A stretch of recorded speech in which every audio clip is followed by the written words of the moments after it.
Mhm. Good evening, everyone. We have a quorum, 7 o'clock. We have a lot of agenda items, so we'll get it started right away. Welcome, everyone. Thank you for taking time from a very beautiful day to join our meeting. Today is the April 2023 meeting of ANC 1C, our general meeting. We'll call this meeting to an order and just begin with quick introductions from all of the commissioners who are present. We have a couple who were not able to make it tonight, but we do have a good crowd nonetheless. We'll start, I forgot what we did last month. We'll start with the lowest, 102. Hi, everyone. My name is Lee Dixon, and I represent 1CO2. I'm Peter Wood. I'm 1CO3. That's right in the middle, 18th and 19th, Biltmore to Wyoming. Hi, all. I'm Joe Van Wy, represent 1CO4, which is sort of the northwest corner, north of Columbia Road.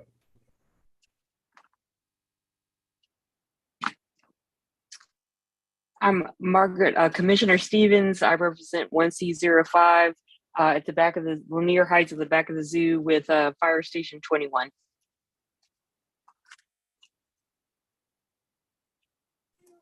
Hi, I'm Commissioner Laughlin, 1CO6, the other side of Lanier from Commissioner Stevens that borders up against Mount Pleasant.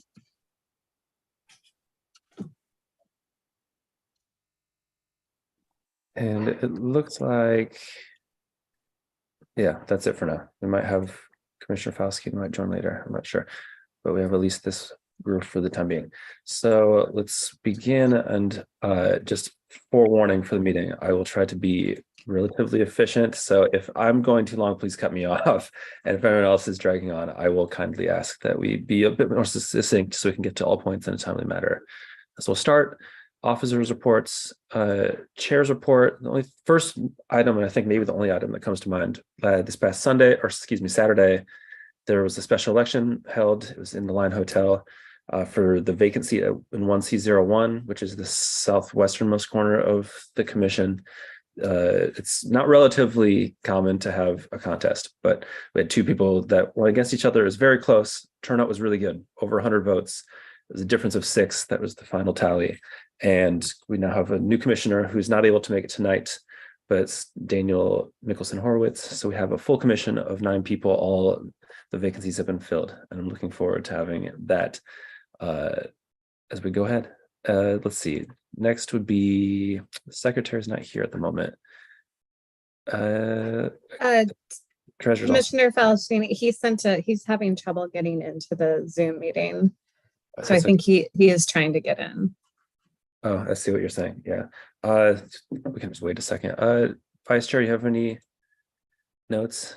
Totally okay if you don't, or any comments this one? No, I don't believe I have anything. It's not on the agenda already. That's good. Well, let's see. There's no treasurer to report here. Hopefully, I mean, it's a courtesy, but we're like an implied courtesy or a heavily suggested courtesy for the treasurer to give a monthly report. I don't remember, and I'm not the treasurer, what the numbers are. So I would attempt to do if I knew, but I don't want to make any mistakes on where our finances are, but it's been an ongoing discussion. I believe,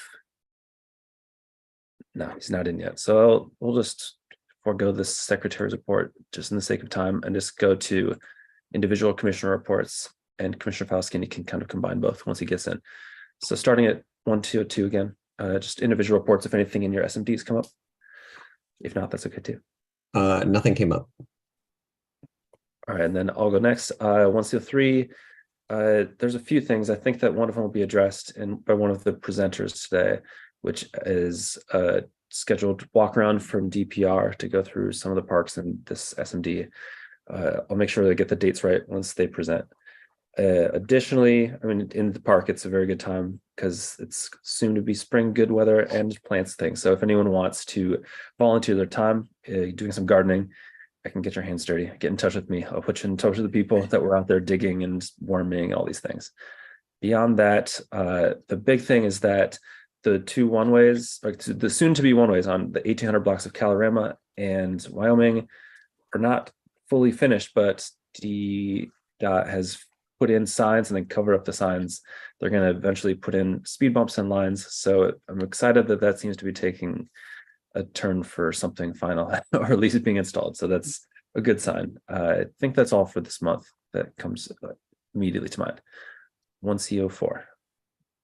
The floor is yours. I don't believe I have anything to flag for my ANC or SMD for this month. Sounds good. 1CO5. Commissioner Stevens, do you have anything? Okay, so improvements have been made at my little corner where the famous kiosk is. So the paving has been corrected with eco-permeable, non-toxic paving. So thank you very much. AdMoBid and the forestry department is looking great. I'm pushing for a little more in terms of developing that site there for us, but it's moving in the right direction for sure. And I have a wonderful report for Joseph's House. They're having their first ever fundraiser. It's a nice event at the Generator Hotel. It's going to be in May, and I've posted information on my Facebook page, and I'm probably going to post more on the Adams Morgan listserv and so forth.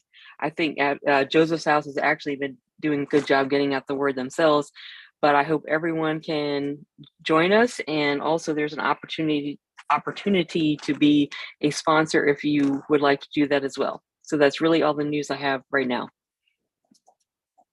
Thank you so much. 1CO6. Nothing to report for my SMD.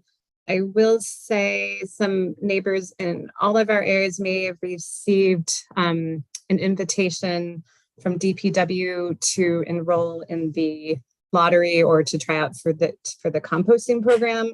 It'll only be for single family homes, but maybe Brianne's office will speak about that. But if you're interested in doing the pilot for the composting program, this would be your chance to get one of those slots. There's only about 1,200 going to each ward, and it's just a pilot program. But I would encourage, if you are in a single family home, to take up that opportunity. Great point. Thank you. Commissioner Falsini can combine a few different things. So we started without you just to be time efficient. I'm glad you made it. Introduce yourself, SMD, Secretary's report, SMD report. Go.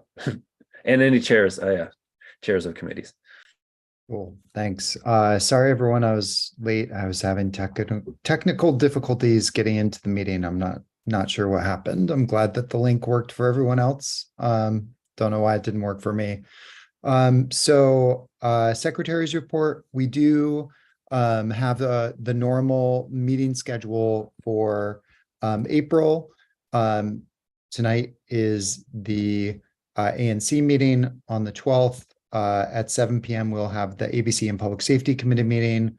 On the 19th, we will have the PZT committee meeting at 7 p.m. And on the 26th of April, we will have the Public Services and the Environment Committee meeting. So that's it for the Secretary's report. For my SMD, we do not have a ton going on in the SMD right now. There's some buildings going up, some kind of usual trash, safety, those sorts of issues, but nothing really to report out to everyone in the community, just kind of individual stuff that I'm working with individual neighbors on. And then I wanted to make the announcement everyone has already hopefully experienced at this point and gotten used to doing alternate sides parking for the street. We're back in spring. Also, this time of year is when we can request alley cleaning. So if anyone in the SMD wants to request a particularized cleaning of their alley, please let me know and I could submit a 311 request for that. And I'd be happy to do so. There's also some alley repair that the city is looking at. And I'd like to look at that as an opportunity to hopefully change up Grease Alley in between 18th and Champlain Streets. There's quite the river of grease. Would be a optimistic way to describe what it is that runs down that alley and creates a bit of a flood from along Kalorama Road in between 18th and Champlain. So I'm planning to request some alley work there to hopefully remedy that problem. If there are other issues like that in the SMD, please let me know. And then final report is as chair of ABC. And we have 3 items on the agenda: a public safety update from precinct 303. Second, we're going to be looking at application for a new Class C restaurant license. I added it to the agenda that just went out to the neighborhood, so feel free to look at that. And then 3 is going to be considering the Adams Morgan moratorium zone. The resolution that is currently here, I understand, will likely tonight be kicked back to committee, where we will take a final look at it, make any updates that we need to, and then make a recommendation to the full committee for our May meeting. So that will be on the agenda in April. And that's it. You got it all. Perfect. Thank you so much. So 1C08, Commissioner Shapiro is not able to make it tonight. 1C09, Commissioner Jones, who I still have not been able to speak to or meet, did send me an email saying he planned on being here tonight, but implied that he had never used Zoom before. So I'm not sure if they're having technical difficulties or what, but I'll keep an eye on my email just in case I can help. So just in the sake of time, we'll move forward in the agenda. We have a few different presenters. Just very briefly before doing that, I do want to move to have a few items. Actually, I can do that after. I'll just be more time. So we'll start with the presentations, but I have some proposed agenda items to add. But before that, we'll start with, we have potentially 4 different presentations. So hopefully everyone can be thorough, but relatively brief, just so that we can kind of balance all of those different presentations. Beginning with a presentation by DC Water. They're doing a lot of work to make our city more lead-free. So they're going to give us a presentation on lead-free DC initiative. I don't know who the person is representing. If you could raise your hand, we'll promote you to speaker or panelist status so you can share. There we go. Oh yeah, it's Sean. You told me that. So there's a long list here.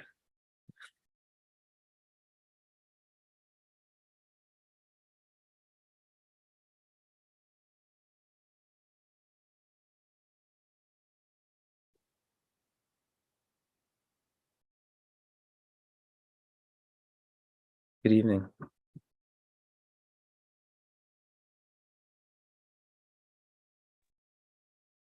Looks like you're off mute. There we go. There we go. Thank you very much. I appreciate the opportunity to be here to talk to you about lead-free DC. Let me pull up my screen and share the presentation with you. Please do. The floor is yours. All right. All right. So just a little bit about what lead-free DC and what we're trying to accomplish with this presentation today. So 3 things that we're looking to do. So lead-free DC is DC Water's plan to eliminate all lead service lines by 2030. 2, these are the takeaways I want you all to have from this presentation, that you can reach out to lead at DC Water or call our lead hotline, 202-787-4044 to check if you have a lead water service line. And 3, there will be free lead service pipe replacements for homeowners in certain blocks, including blocks in ANC 1C. So DC Water's goal is to eliminate all lead service lines by 2030. And every year, with support from the district, DC Water launches new capital projects on blocks across the city that allow us to replace known service lines and to verify the type of material of service lines. So why is this a big issue? Well, first of all, lead pipes are not safe. There's no safe level of lead.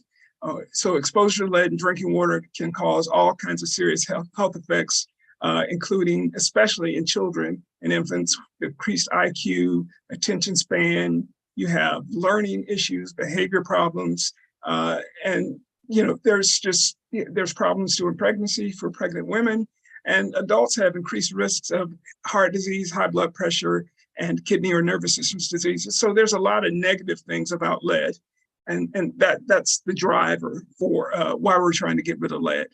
So there's a few different kinds of pipe materials that you'll see here in the district. Lead, which is a dull silver gray, and you'll see on the left side of the screen what it is. Easily scratched, not magnetic. You have galvanized pipes, which are a dull silver gray as well, but they are magnetic. Copper, there's also plastic, and there's brass pipes. So what lead-free DC is it's comprised of 3 different programs that will replace the lead pipes. So first you have our CYPER. You may hear me say by block, but that's our construction, DC water initiated construction projects, which we call CYPER. Then there's two programs that are driven by the homeowners, which is our LPRAP program and our VFRP program. So what's the difference between these programs? So CYPER, which is our capital improvements projects, there's 2 times under CYPER that DC Water initiates lead service line replacements. First, there is when we're doing a small diameter water main project. So when we're replacing the water main in the street, we'll replace all lead service lines from the water main into the house. The second time that we'll replace it for free is during our buy block program. And I'll tell you a little bit more about buy block replacements in just a moment. So we also have 2 programs that are initiated by the customer, which is our lead LPRAP program, which is a lead pipe replacement assistance program. This is only applicable when the portion of the water line that's owned by the homeowner on the private side is lead, but the public side is copper. So that's the only time that LPRAP is an option. And you'll see at the bottom, the little diagram that shows non-lead and lead. So that is when LPRAP is available, is when there's a non-lead on the DC water side, but a lead on the homeowner side. We call that a partial. And then there's the voluntary replacement program. That's when both public and private are lead, but the homeowner chooses to replace it themselves without any financial assistance. Of course, DC Water always pays for replacements in public space. So the homeowner would be paying for that on their private property. So buy block is the one item that we're talking about a lot today. And, because it allows us to replace lead service lines for free on private property. So the way we decide which homes are eligible for the buy block program is we have this prioritization model that looks at different things like the economic indicators. We look at children, look at schools, daycares, all those items. We look at the areas with the highest concentration of homes that have lead service lines, and we use all that data, and we choose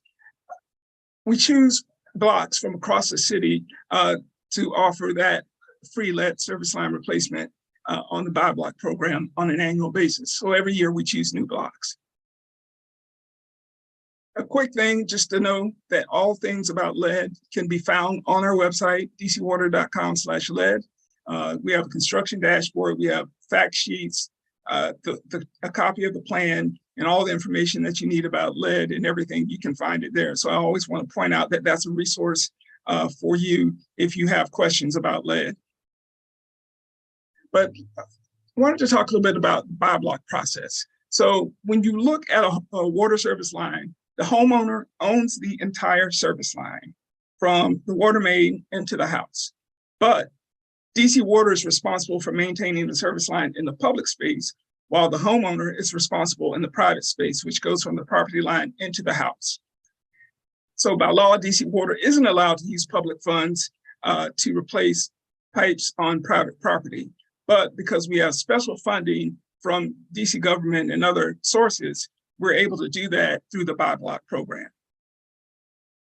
So this is just a brief, kind of description of buy block service projects, replacements. DC funds cover the private side. You'll see we dig the hole, that's called a test pit. They do the replacement. You see the, excuse me, we do the test pit. They dig the holes on each side of the water meter just to verify the materials. If customers are eligible and receive a buy block replacement, they do have to be home doing the work. And if lead is found, the contractor will replace it that day. So what do we need people to do? If your block is chosen to be in the buy block program, we want people to sign and submit the agreement to DC Water so we can move forward on that block. The key thing to know is that the higher the concentration of agreements we get on a block, the faster we'll be able to get to that block, because it's a lot easier to go to a block when everyone signed up than a block when you only have 2 or 3 homeowners out of 20. So here's a quick update on where we are today in Ward 1. And you can see we currently have in the current program for the blocks that have been released, we have 83 premises in Ward 1. We're about 43% of the agreement signed. In 1C, we have 15 premises, and I think right now it's Argonne Place that is included in this current list of blocks, and we're about 60% signed agreements on those blocks. So what do we need your help? So this is a citywide program. So this is not just in Ward 1 or any one single ward. We're doing this across the city. So we're trying to build champions. We want people to help us. So we ask that you encourage homeowners to sign and return their agreements. For those in the areas that are eligible for buy block, be on the lookout for our outreach team, and just encourage residents across the city, throughout your community, to look for our folks when we're talking about lead-free DC, and to really visit dcwater.com to learn more about the service line replacements, and to find out if they have lead pipes on their property as well. So just a quick thank you for taking the time to listen to our lead-free DC presentation. I will ask, and I've sent this presentation to Commissioner Wood, if you would please fill out our survey. It really helps us to make sure that we're covering the questions and the issues that are of greatest concern to you as residents when it comes to lead service line replacements. And we're always just trying to be better in our communications. So please, if you would take the time to fill out that survey, would definitely appreciate it. And with that, our resources, the lead at dcwater.com, our lead hotline, everything is available for you at dcwater.com/lead. Now, any questions for me? Thank you so much. That was really helpful. The link that you mentioned for the survey, I sent in the comments. I just have one quick question. Well, we'll try the quick version. If it's a long answer, just say so and we can take it elsewhere. We have a lot of this happening in my SMD. This is on my street and also on Columbia, which is nearby. They repaved Columbia and then started pulling out the piping after the repaving of the street. So they had to cut through the repaved street. Is there a way to make sure that you're talking to DDOT to make sure that's avoided in the future? Because it seems pretty inefficient. Or is there information I'm missing out on? So it may seem a bit inefficient. Typically, we are working hand in hand with DDOT so that we're not doing that. So we're not cutting up a street that's just been paved in order to replace water service lines. That may happen in specific occasions. But I know that the goal is not to do that. The goal is for us to, once DDOT paves a street, for it not to be, dug up unless it's an emergency. So typically we are coordinating with DDOT so that that does not happen. Okay, thank you so much. Any other questions from commissioners? Really appreciate your time. Oh, I had one question. So for clarification, so you mentioned that like the houses on a block would have to agree, like they have a certain percent have to agree to have the work done. Is that correct? Well, everyone who signs up will get their lead service line replaced, but just in terms of priority, I was saying the contract, we would want to send a contractor to a block that has, the majority of the homes signed up for the program versus to go to a block where we only have 20-30% of the homes. So the higher the concentration, the more likely that block is to the replacements are to happen sooner on that block. Okay. So, and then what I was thinking about, because maybe I just don't know the difference between how a water line would work for a single family home versus an apartment building. Mm-hmm. So if the block has like multiple apartment buildings on it, have those lines already been replaced, or there's also ones that may also need to be potentially replaced? Some of those may need to be replaced. It just depends. So we would look at, some of those commercial properties are eligible and some are not. So we would, everything that's eligible, whether it's a multifamily or not, we would, we will reach out to that apartment or residence and let them know that they can be a part of the program and move forward with doing a replacement if it is a lead service line. Okay, thank you. Well, thanks again. Any other questions, comments?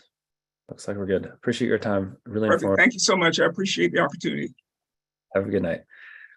All right, so speedily moving along. Next, we have the Office of the Tenant Advocate. I believe Alice McFarland is from that office to present. So we'll have her promoted in just a second.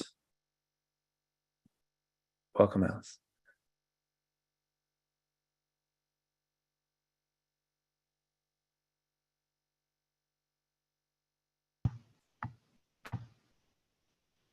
Hello, everyone. Can you hear and see me?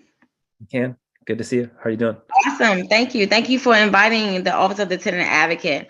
I'm going to try to be as brief as possible because I see you have a packed agenda. And so let's begin. You're welcome. All right. Okay.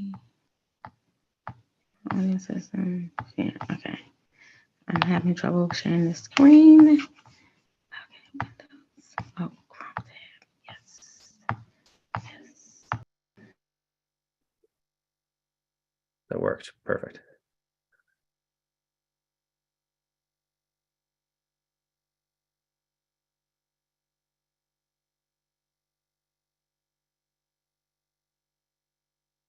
You're on mute. I think you accidentally hit mute, so that'd be helpful.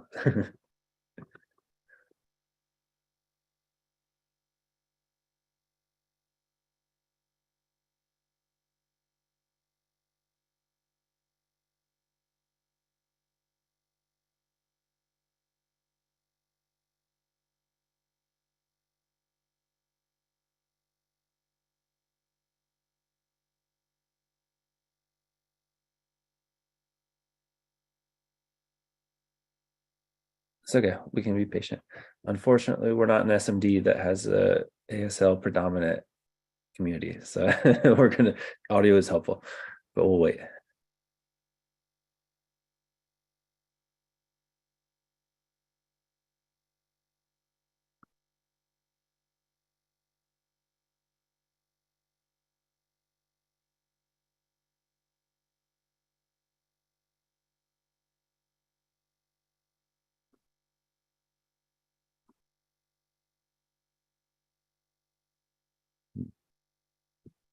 I'm tempted to ask if you're making progress, but I won't be able to hear a response, so I'll just continue to wait.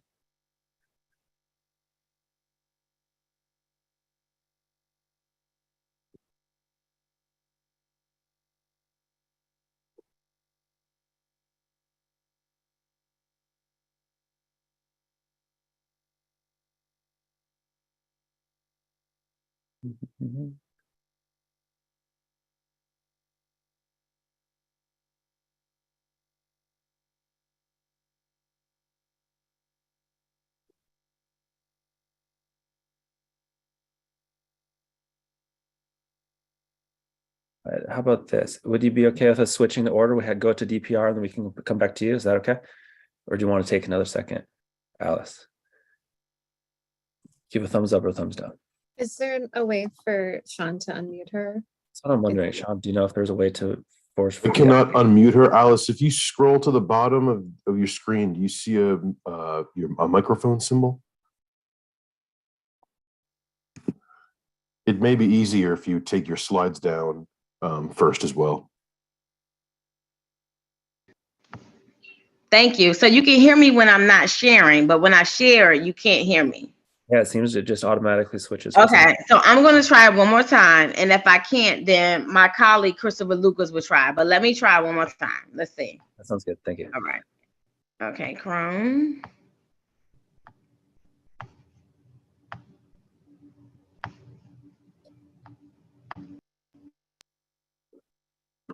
It looks like it switched you off again. That's weird. Someone's in the comments is suggesting turn off the computer audio.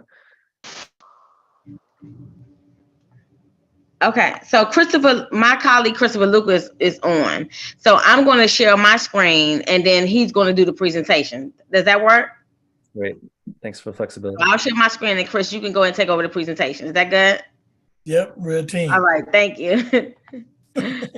All right. Technology is great when it's great and it's not when it's not, right? Hey, I can't criticize. You know my technology woes. Okay. All the money I've spent to. Cancer. Okay. Okay. 1 second. Now I can try to share my screen and. Okay, go ahead and see if you can do it because now it's not. I mean, I don't know. Technology is not trying to be my friend tonight. Okay. Okay, can you all see? Can you all see and hear me? Perfect. Yeah. Okay. Okay, so let's get this out the way so I can begin. Okay, so as my colleague Alice McFarland said, we're the Office of the Tenant Advocate. And we're doing a brief presentation of how the Office of the Tenant Advocate, excuse me, serves the district tenants. The Office of the Tenant Advocate has been around since 2006, and we are an independent agency that I'd say proudly can say that we've had the same director for the last 16 going on 17 years. We're with the executive branch of the district government, charged with providing legal policy, advocacy, emergency housing, education, and community outreach services to district renters. We're comprised of 4 main groups, and that's the legal branch, education outreach, hoorah. I'm a Marine. Our policy branch, which I'm pretty sure a lot of you are familiar with, and our emergency housing program. Our legal branch provides brief legal services to thousands of tenants, and in certain cases provide limited or full representation. The OTA attorneys may also assist tenants in their self-representation efforts and navigating mediations and other alternate disputes resolution forms with their landlords. Our main number is our only number. The legal number, which most tenants, which is our only number, is 202-719-6560. And of course, that's for issues like eviction assistance, rent increases, which we're seeing a lot of, lease-related questions, pest, mold, all types of housing code violations, security deposit returns, Tenant Opportunity to Purchase Act, TOPA, and enforcing tenant rights. Our legal division, like I said, I'm sorry about that. We ask tenants to call our main number, the 202-719-6560 number, and someone will call them back. Once they call them back, they'll kind of triage it to see what the actual issue is to go into intake. The tenants are then assigned to either a case management specialist or an attorney advisor in order in which the request was received. We try to stick to a strict protocol. The CMS and or the attorney advisor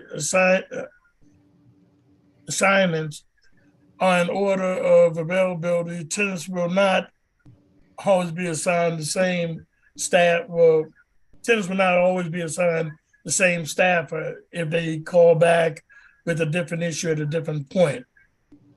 The CMSs and the attorney advisors call the tenants to future discuss the issues and provide advice or develop action plans to address the issues.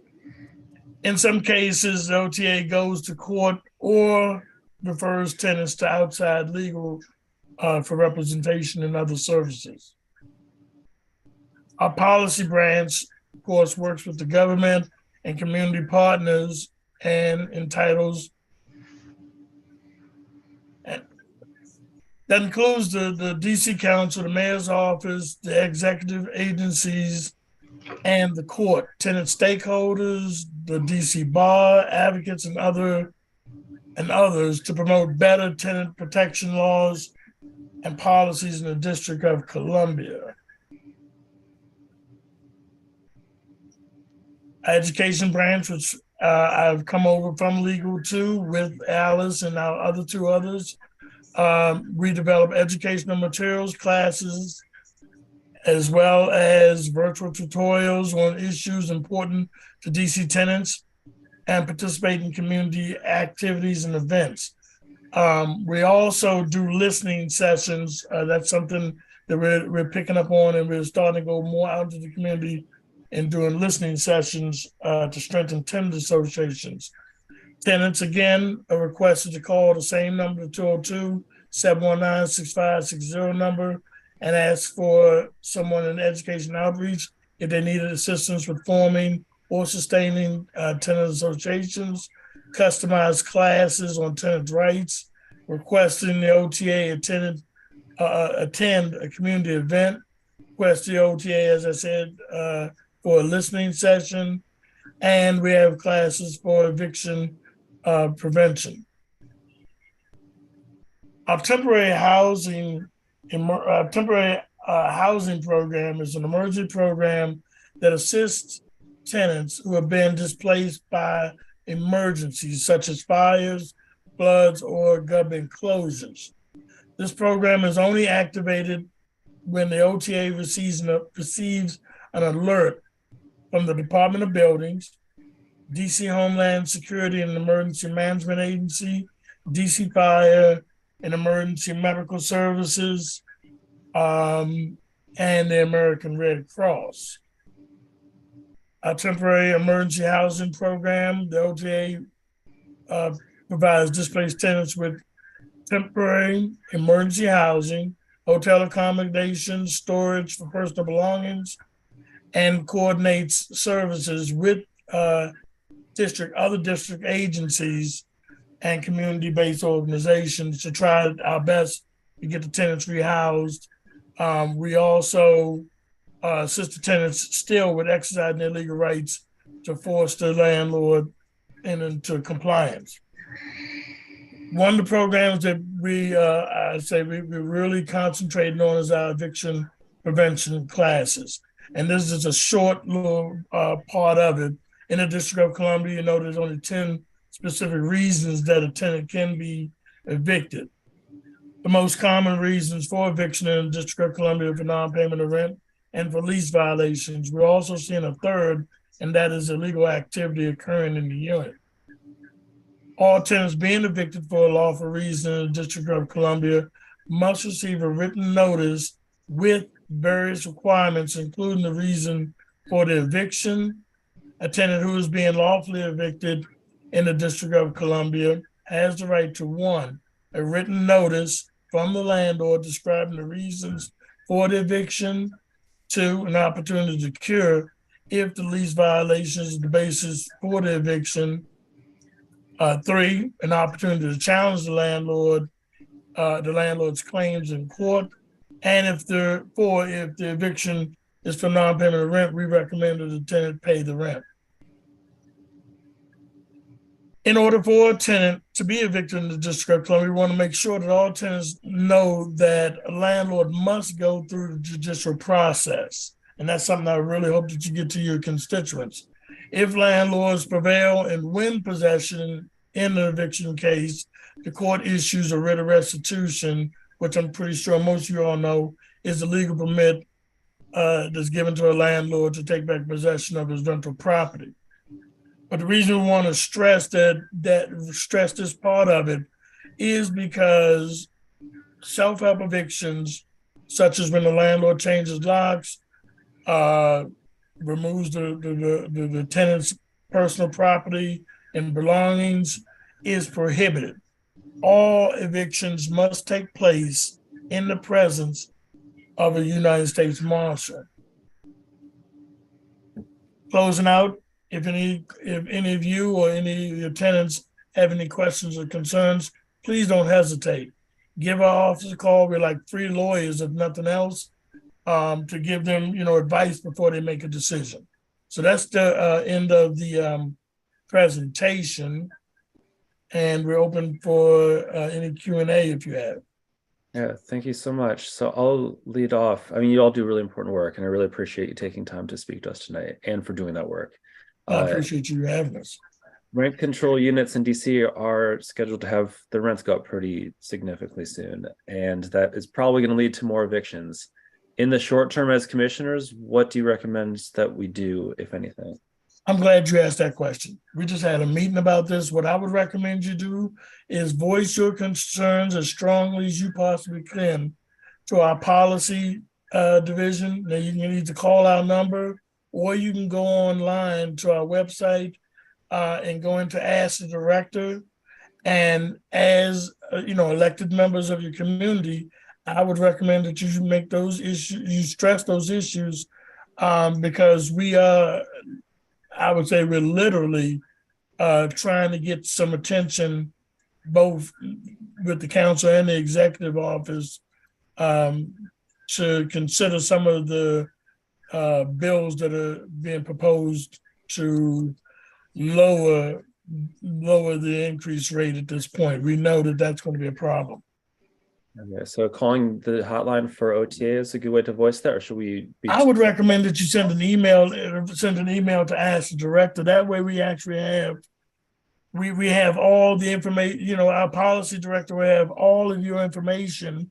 He'll be able to get back and forth with you. And if need be, hopefully you'll be able to testify when this issue comes up, because I'm pretty sure, as you know, these are the types of issues where it's going to come down to numbers to make this decision. I mean, the landlord lobby is a very strong lobby, and they like 8.9. What's the timeline? For example, next month, if our commission was to consider a resolution on this issue, would that be too late, or do we have time to go another month? I wouldn't be the one that could answer that question, and that's why I'm directing you really to contact Mr. Cohen, Mr. Joe Cohen, through Ask the Director, or you can email him directly, joe.cohen@dc.gov, because I know that that division is heavily working as hard and as diligent as they can with the budget constraints and with the budget setbacks that everybody has faced, but our office as well. But that's an issue that is hot. That's an issue that we just met about Tuesday. So what I would also like to add is that it's budget season, right? And so what my colleague is alluding to, that our voices matter. This is the time when we attend the hearings, when we voice our concerns, because I believe one of the latest budget hearings or even press conferences stated that they don't believe that this rent increase is a big deal. We are DC residents. It is a big deal. Whether or not we're renters, whether or not we're homeowners, whether or not we know someone or whatever, 8.9% when it was currently 4.2%. I'm not even good at math, but that's a great increase from 4.2 to 8.9. And if most of our constituents are, at that median income, then that's a heavy lift. And even if you're not, oftentimes, I'm sorry. No, I'm saying even if you're not, like in your ward. Yeah, that's what I was about to say. I'm an ANC commissioner in 8B06. And so my constituents, that is a heavy lift for my constituents. And so I'm voicing my concern on not only my behalf, my community behalf, and my constituents' behalf. And so with that being said, that, I will voice that concern with anybody. The head of the housing committee now is the chair, the council, which is Mr. Robert White, Councilman Robert White. So he's the head of the housing, and I'm assuming that is, where that will go. But when we talking about submitting information to our agency, we're specifically speaking about the policy team. And so our policy aspect is the one who assists with drawing legislation. And so in our mind, we believe that a legislation needs to be drafted in order to assist the residents of the District of Columbia, so that it will be noted that this is an issue and that 8.9% is a heavy lift for our constituents and the tenants of the District of Columbia. But not only that, even the tenants that are classified with a disability or are 62 and older, their cap is 5%. and that's still, a heavy lift from where it once was. And so everything since the pandemic has shifted us into a new norm. And this new norm, a lot of our, residents of the District of Columbia are not prepared to actually handle that new norm, if that makes sense. I definitely, I really appreciate that. I mean, just speaking for myself, I think that the role of OTA and just the government in general is and should be to make sure that people have dignity in their lives, and it shouldn't be an attack, but it often is. So yeah, we'll see what we can do. I appreciate your time. Commissioners, any other questions, comments? Well, I was just thinking, and by the way, guys, I'm having some technical difficulties myself, so I don't know exactly what's going on here, and so I cannot properly raise my hand or so forth. So I'm just going to speak out here. Stop sharing the screen. Yeah, it's a little hard to kind of pick things and click on things for some reason. But so anyway, Peter, I was just thinking we can get together and discuss this, but a resolution would be great, but I'm almost thinking with the immediacy here, maybe we just write a joint email or letter, to the director voicing our concerns, just kind of do that and then go from there, so that's all I want to add. And if I can just jump in with just a small suggestion, possibly. Those of you, because I know the area. I grew up in Adams Morgan, so I know that that's a heavily rent controlled area. Not just rent control, but those are large buildings, or a lot of large buildings, or neighborhoods full of apartments. If you know of any tenants that would also be open to contacting our office, because we know, like I said, we're looking for numbers to really get it across to everybody that maybe we should lower the cap, at least for now. I think it's going to have to be a thing where numbers come in, because it seems like that's the problem right now, is that the numbers aren't working out. That's good to know. We'll take this. Thank you all for having us. We appreciate any other feedback you have. You have both our email addresses. You can shoot us any options that you may have, and we can kind of point you in the right direction. Like we said, we have 4 branches. The branch that handles what we're discussing tonight is our policy branch. So if you have some further, because I don't want to take up too much time, I see your agenda and it is packed. And so with that being said, and I don't want to take any more time, but you have our email addresses, so you can welcome to give us an email or shoot us something after this. Thank you so much for having us. Likewise, really appreciate it. Have a good evening. Thanks again. All right, so moving on. Next will be Department of Parks and Recreation. We have Chris Dyer, who is here to speak on their behalf. Welcome, Chris, as you're being promoted.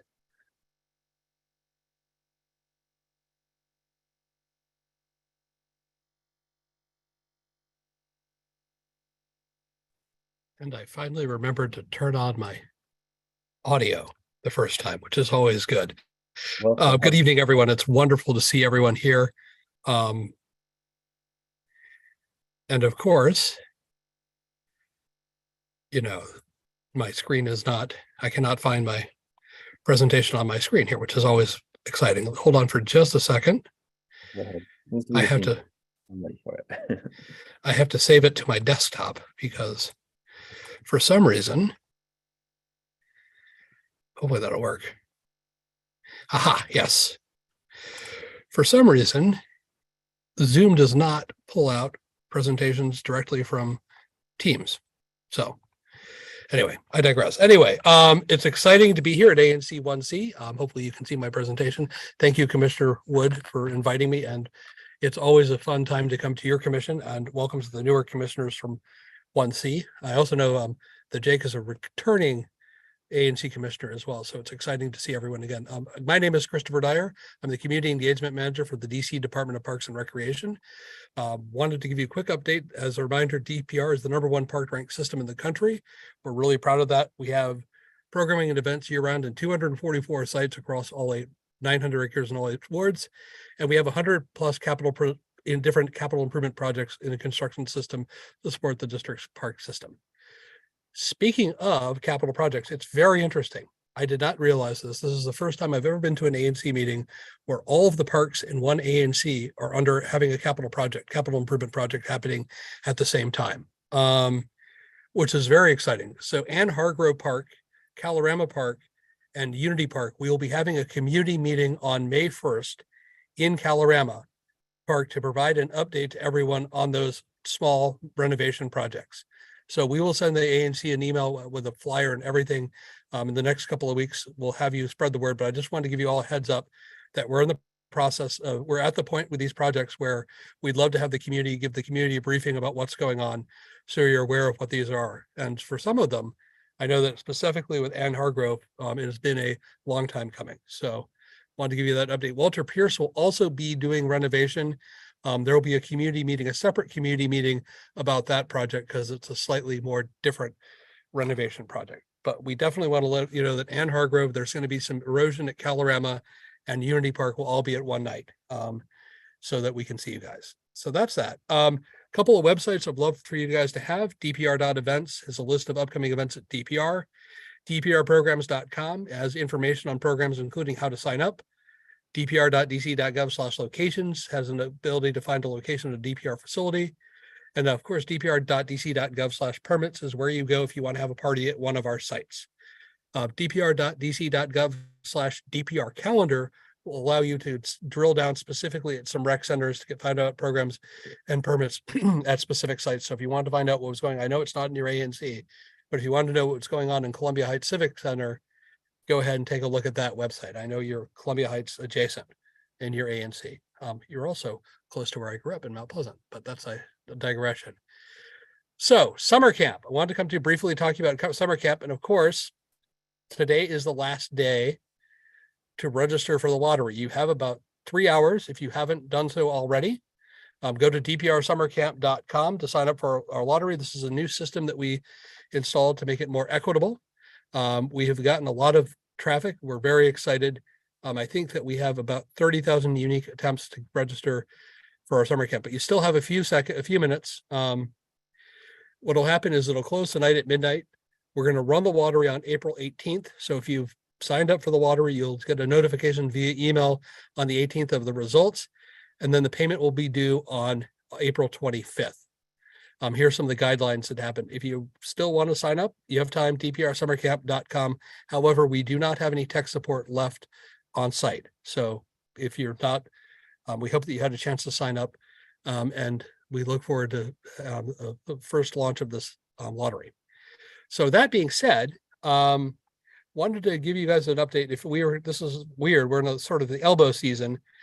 We have a dpr.dc.gov. If you want to sign up in the future, we'd like you to go to dprdc.gov/DPR account to sign up for an account to register for our programs.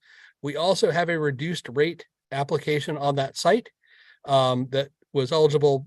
That you can't, unfortunately, we stopped accepting applications for that on April 1st for summer camp. However, if you want to sign up and qualify for future programs this year, you can do that. This is the first time we've, as an agency, that we've extended that as an option because we want people to be able to get reduced rate all year. We do offer, here's some of our program registration dates. Our summer season is on April 16th, or is on May 16th. That will be when we sign up for our aquatics programs and other stuff that's non-DPR summer camp. August 16th is the date for our fall session, and then the winter season is on November 1st, 2023. Now, of course, if you have not signed up already to get our alerts, we encourage you to go to dpr.dc.gov to sign up for our alerts so you get notifications and sign up for our various program and listservs to announce our e-lists.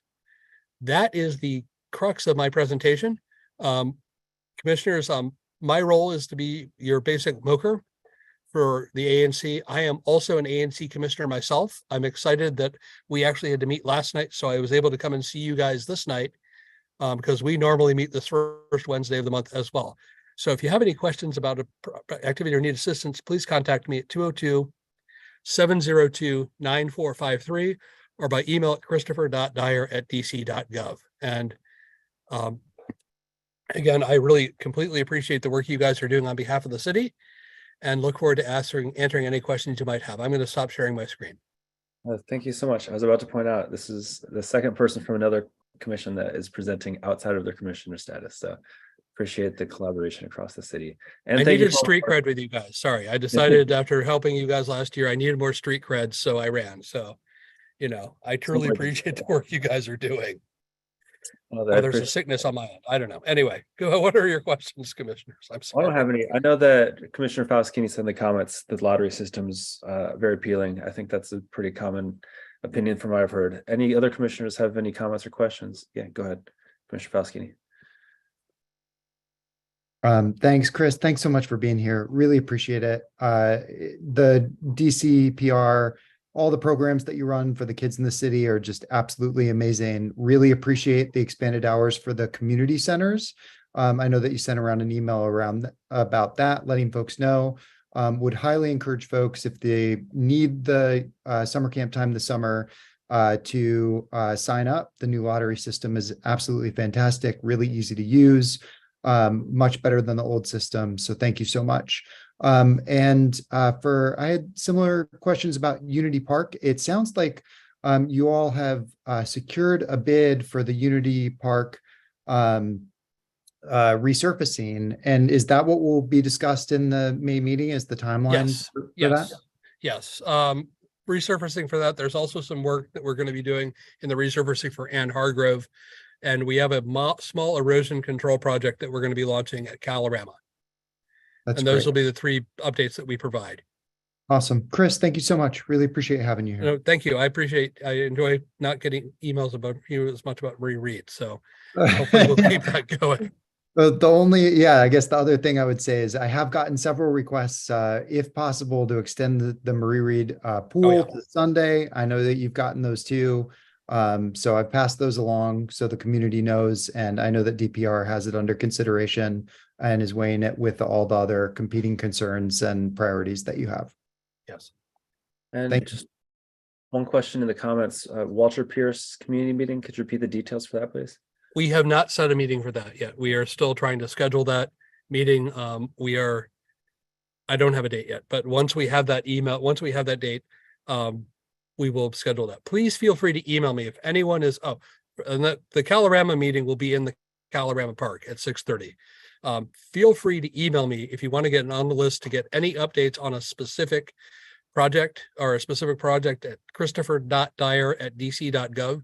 And commissioners, you will get an email from me, and I really love the fact that you guys forward that stuff out, which will have that information that you can share with your constituents. We try to be really good and annoying about, not good. We like giving you email. So we appreciate your help in getting the word out. No, that's wonderful. Thank you so much. Any other questions, commissioners? Appreciate your time. Have a good evening. Yes, thank you guys.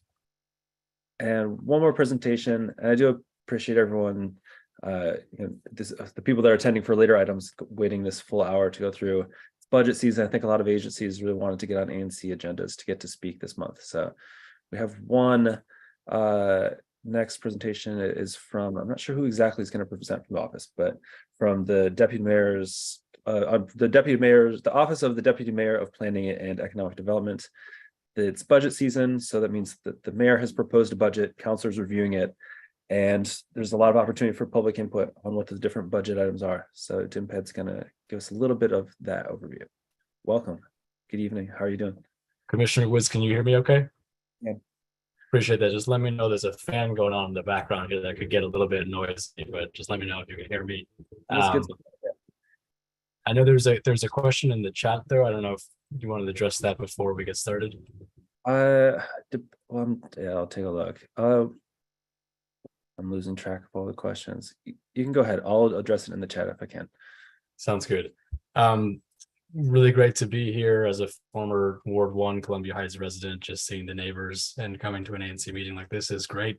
My name is Ben Mendez. I'm the Deputy Chief of Staff at DEMPED, just the Office of Deputy Mayor for Planning and Economic Development.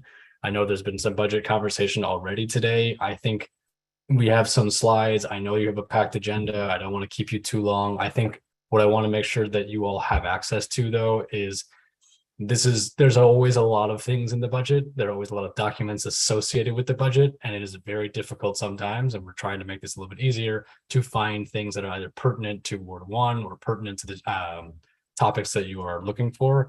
So what we're going to do is we're going to drop a number of links in the chat to both understand agency by agency what the budget looks like, and also the current schedule for 2024 budget hearings in front of the council.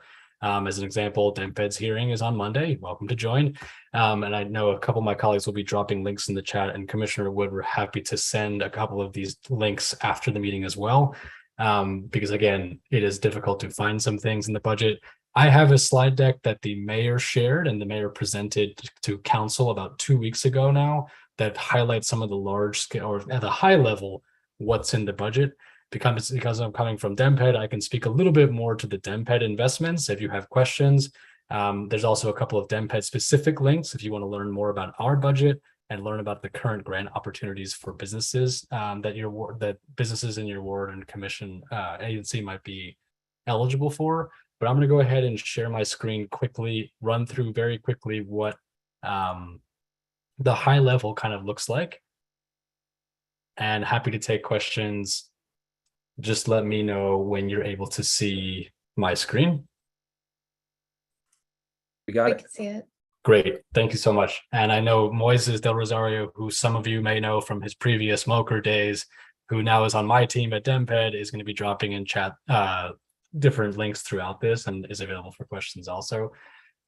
Just maybe at a high level, the last couple of years, the district has benefited from a lot of federal revenue or federal funding. The American Rescue Plan Act, to be specific, in 2021. A lot of those funds, just to give you some idea of what the budget pressures are looking like, a lot of those funds actually begin to roll off in fiscal year 24 and 25. So the influx of funds for at least the DEMPED programs like the food access funds, some of the other major investments we've been able to make in the last few years, those funds are actually scheduled to, around the country, start to roll off. And that's one piece of the pie. The other thing that we're dealing with, and I think someone else mentioned downtown, is because of the sustained telework, a lot of the commercial property taxes that we usually receive from the downtown specifically in terms of office space, those will start to decline, and we've projected that decline. I'm going to go ahead and move on to this screen so you can see what I'm talking about. Let me put this in full screen mode so you can really see what we're doing with this. But this gives you a little bit of a snapshot of the revenue shrinkage that we're talking about. About 390 million in loss of revenue in the next couple of years for the district. And largely this is coming from the large office buildings downtown that are either vacant or underutilized. And the way the DC revenue system works, those property taxes are based on how those buildings are valued. And if those valuations drop, our tax revenues drop. And that's kind of leading to a little bit of the crux that we're seeing, in addition to some significant cost increases on the right-hand side. We did a couple things. This is the 28th year in a row where the DC budget as a whole was a balanced budget, which is quite an achievement. We use about $250 million from the fiscal stabilization funds. There are other ways that we're generating revenue. We also had to make some tough choices around different programming, trying to make our programs more efficient and maximizing different kinds of revenue that we haven't tapped in the past. At a very high level, some of our recovery investments include, commitment to the production and the preservation of affordable housing. I think most folks are familiar with the mayor's 36,000 and 12,000 goal of new units by 2025. We are fast approaching 2025. And just to give you a sense, for the 36,000 unit goal, we are about 80% of the way there. For the 12,000 affordable goal, we are about 60% of the way there. So some of these some of the top level numbers here allow us to continue those investments. Again, I can speak a little bit more to the DEMPED cluster of agencies, but this gives you a little bit of a snapshot of what other funding priorities look like in the district. A little bit of our values. Again, the DC comeback, the mayor released a comeback plan. That was kind of the 5-year economic strategy for the district. And I think Moises will drop in a link to the comeback plan if you want to take a look at that. But it sets bold 5-year goals for the district that include downtown recovery, increasing Black median household income, increasing minority business ownership. There's a lot of really interesting data and goals in there that is kind of driving this third term, but also economic development. As part of the budget process, we field, and this is the royal we now, the administration fields a lot of input from council members, almost 500 different budget requests. These bullets here kind of give you a sense of where there is a lot of alignment, and around some of the big priorities, there is a lot of alignment around affordable housing, safe streets, downtown recovery, food access, and closing food equity gaps. We do like to put pickleball on here. It did come from a couple different council members, and I believe there's some investments for that as well. Again, just to give you a snapshot, and no bias or anything from the Economic Development Department, but you'll see us all the way at the bottom here in terms of funding across the FY24 operating budget side. But this is how the funds kind of shake out at a large level. And again, the links that we'll be sending to the commissioners and in the chat give you an ability to dive in deeper to, for example, the Deputy Mayor for Public Safety and Justice or the Department of Human Services to really understand what's in each of those budgets. Same thing on the capital side.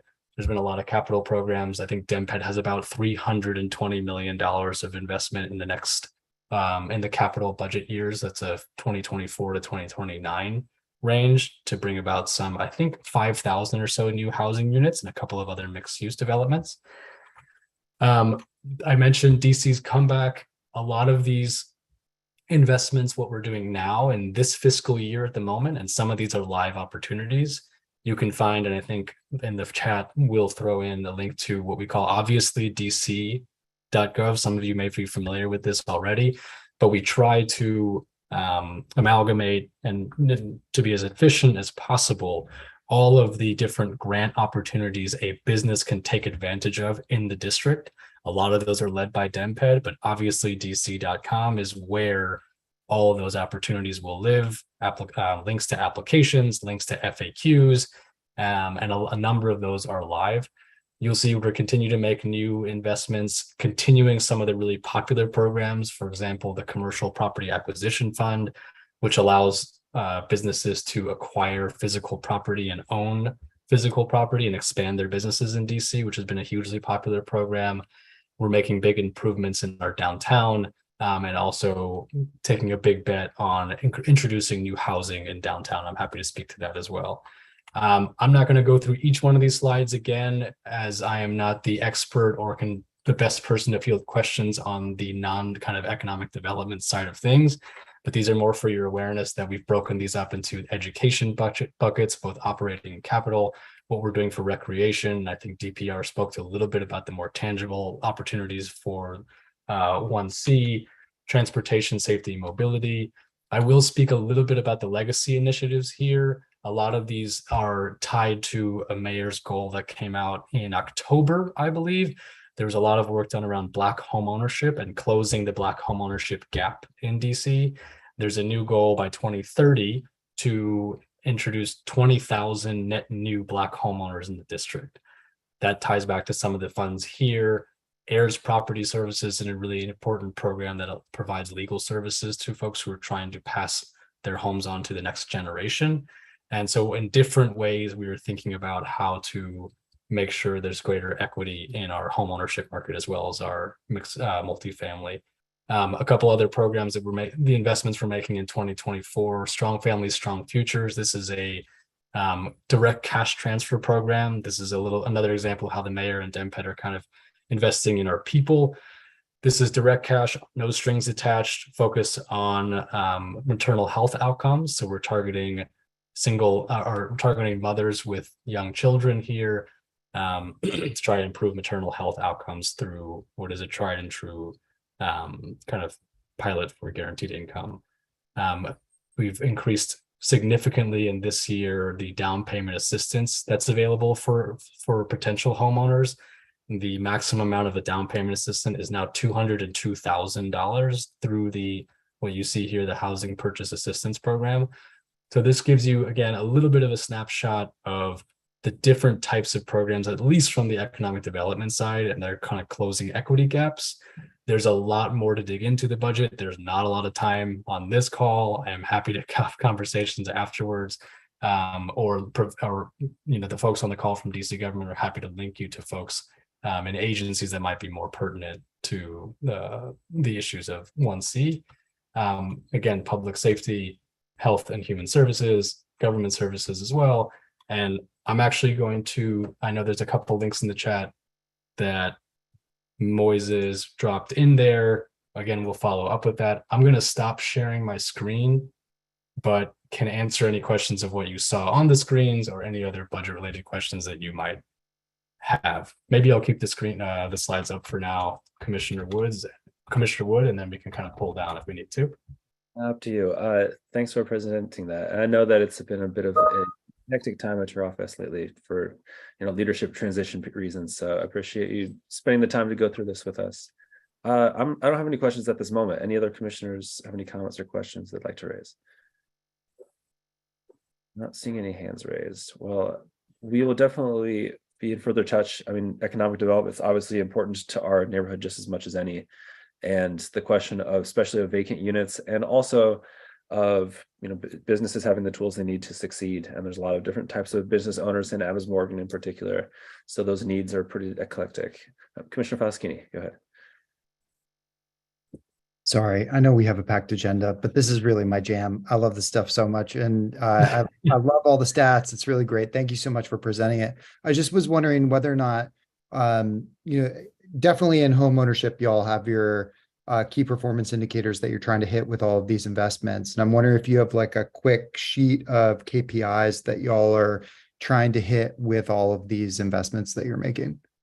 Yeah, it's a great question and a nerdy one, and I love it. And we can get into that. The comeback plan deck, which is about 117 slides, a number of goals. We created those goals in order to hold ourselves accountable. So all of those goals are based on data that we believe that we can track over the next 5 years. A couple of examples of that, the 36K, 12K are probably the biggest ones that are already embedded as a goal that we track. And I can drop this in the chat, but there's a 36K, 12K website where every month we update live and publicly how we are approaching or how we're progressing towards that goal. There's some other goals that we use different survey data, like increasing Black median household income by $25,000 in the next 5 years to close income gaps. That is something that we will be tracking. And a new goal for residents downtown to help kind of create a more mixed use and vibrant neighborhood downtown. We want to bring 15,000 new residents downtown, and that's something that we also think that we can track. So appreciate the question. There are also sub-level KPIs. We can get into that, but beyond that, but we wanted to be intentional with creating goals that the public can see and that we can also track. Appreciate the answer. Any other questions, commissioners? Thank you for your time. A lot of information. We definitely could go on for far too long, but we won't do so. Yeah. Thanks for having me. Really appreciate it. And I think you all have my email at this point. But if not, just feel free to reach out. Perfect. Thank you. So appreciate everyone that's waited to this point. If you're in the public and wanted to send some public comments our way, now is the time. Those aligned with DC government oriented institutions will give a bit more flexibility to time, but in general, we ask that people try to be brief, but still, get to the points that you want to raise. If you are here from the public and wish to speak, please raise your hand and we'll have you promoted. Looks like first we have Lauren, who's here from Councilmember Nadeau's office.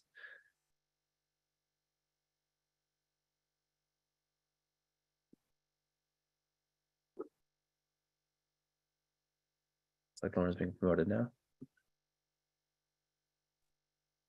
Good evening. Hello. Those were very informative presentations for me as well. So I'm glad I'm here tonight. Thank you.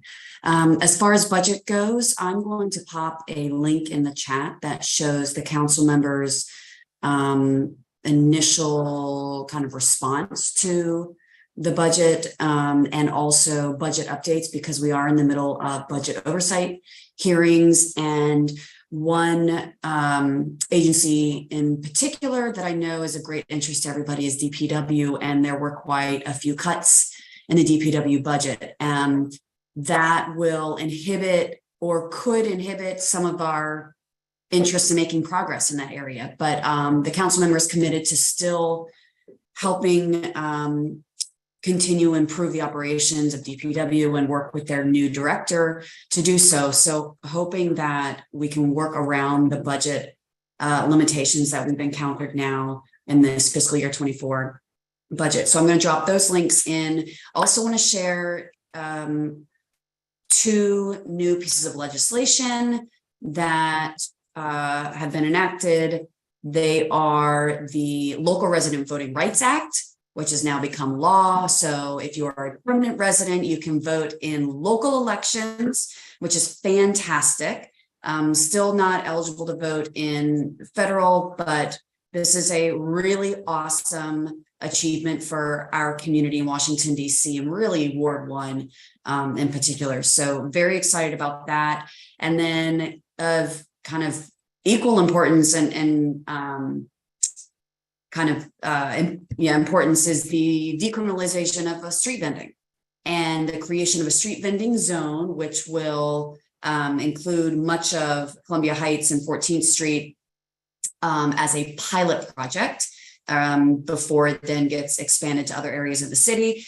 And it not only decriminalizes street vending, but it also provides a much easier path to licensing so that people whose livelihoods depend on this can do so legally.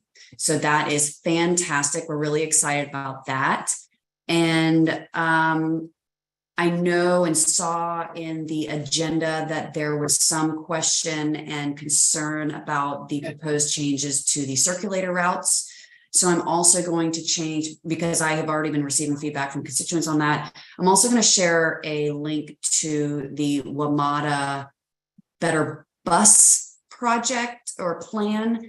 My understanding is that revision of their bus routes would help compensate for some changes in the circulator routes. I have not heard anything definitive, but just I think more information is better for everyone. So I'm going to also share that link. So that's all I have tonight. Looks like Unity Park has been well discussed tonight. So that is great. I did come with similar and same information, except that Chris was able to tell us that May 1st is the community meeting, which is fantastic. So I will see you all there. Just so, yeah, let me know if there are any questions. Really helpful, and glad to hear that the earlier part of the meeting was helpful for you as well.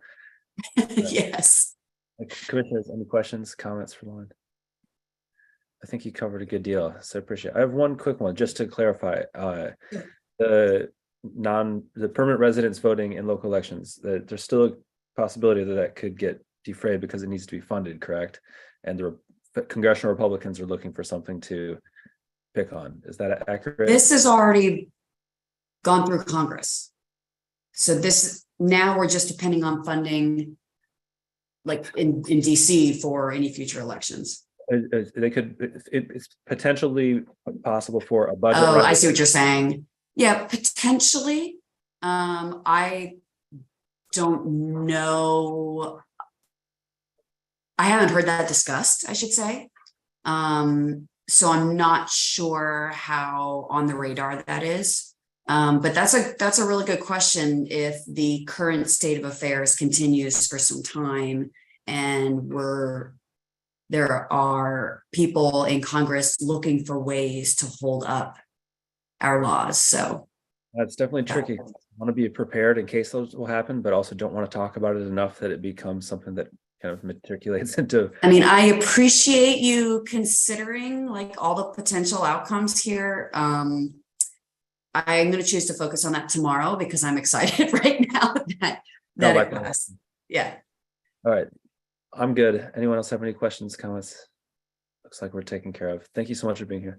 Yep, no problem. Thank you. Thanks for having me. It's our pleasure. Anyone else in the community that would like to speak on general matters? This is a good time. Looks like we have Kristen Barden from the Adams Morgan Partnership and Business Improvement District. Welcome, Kristen.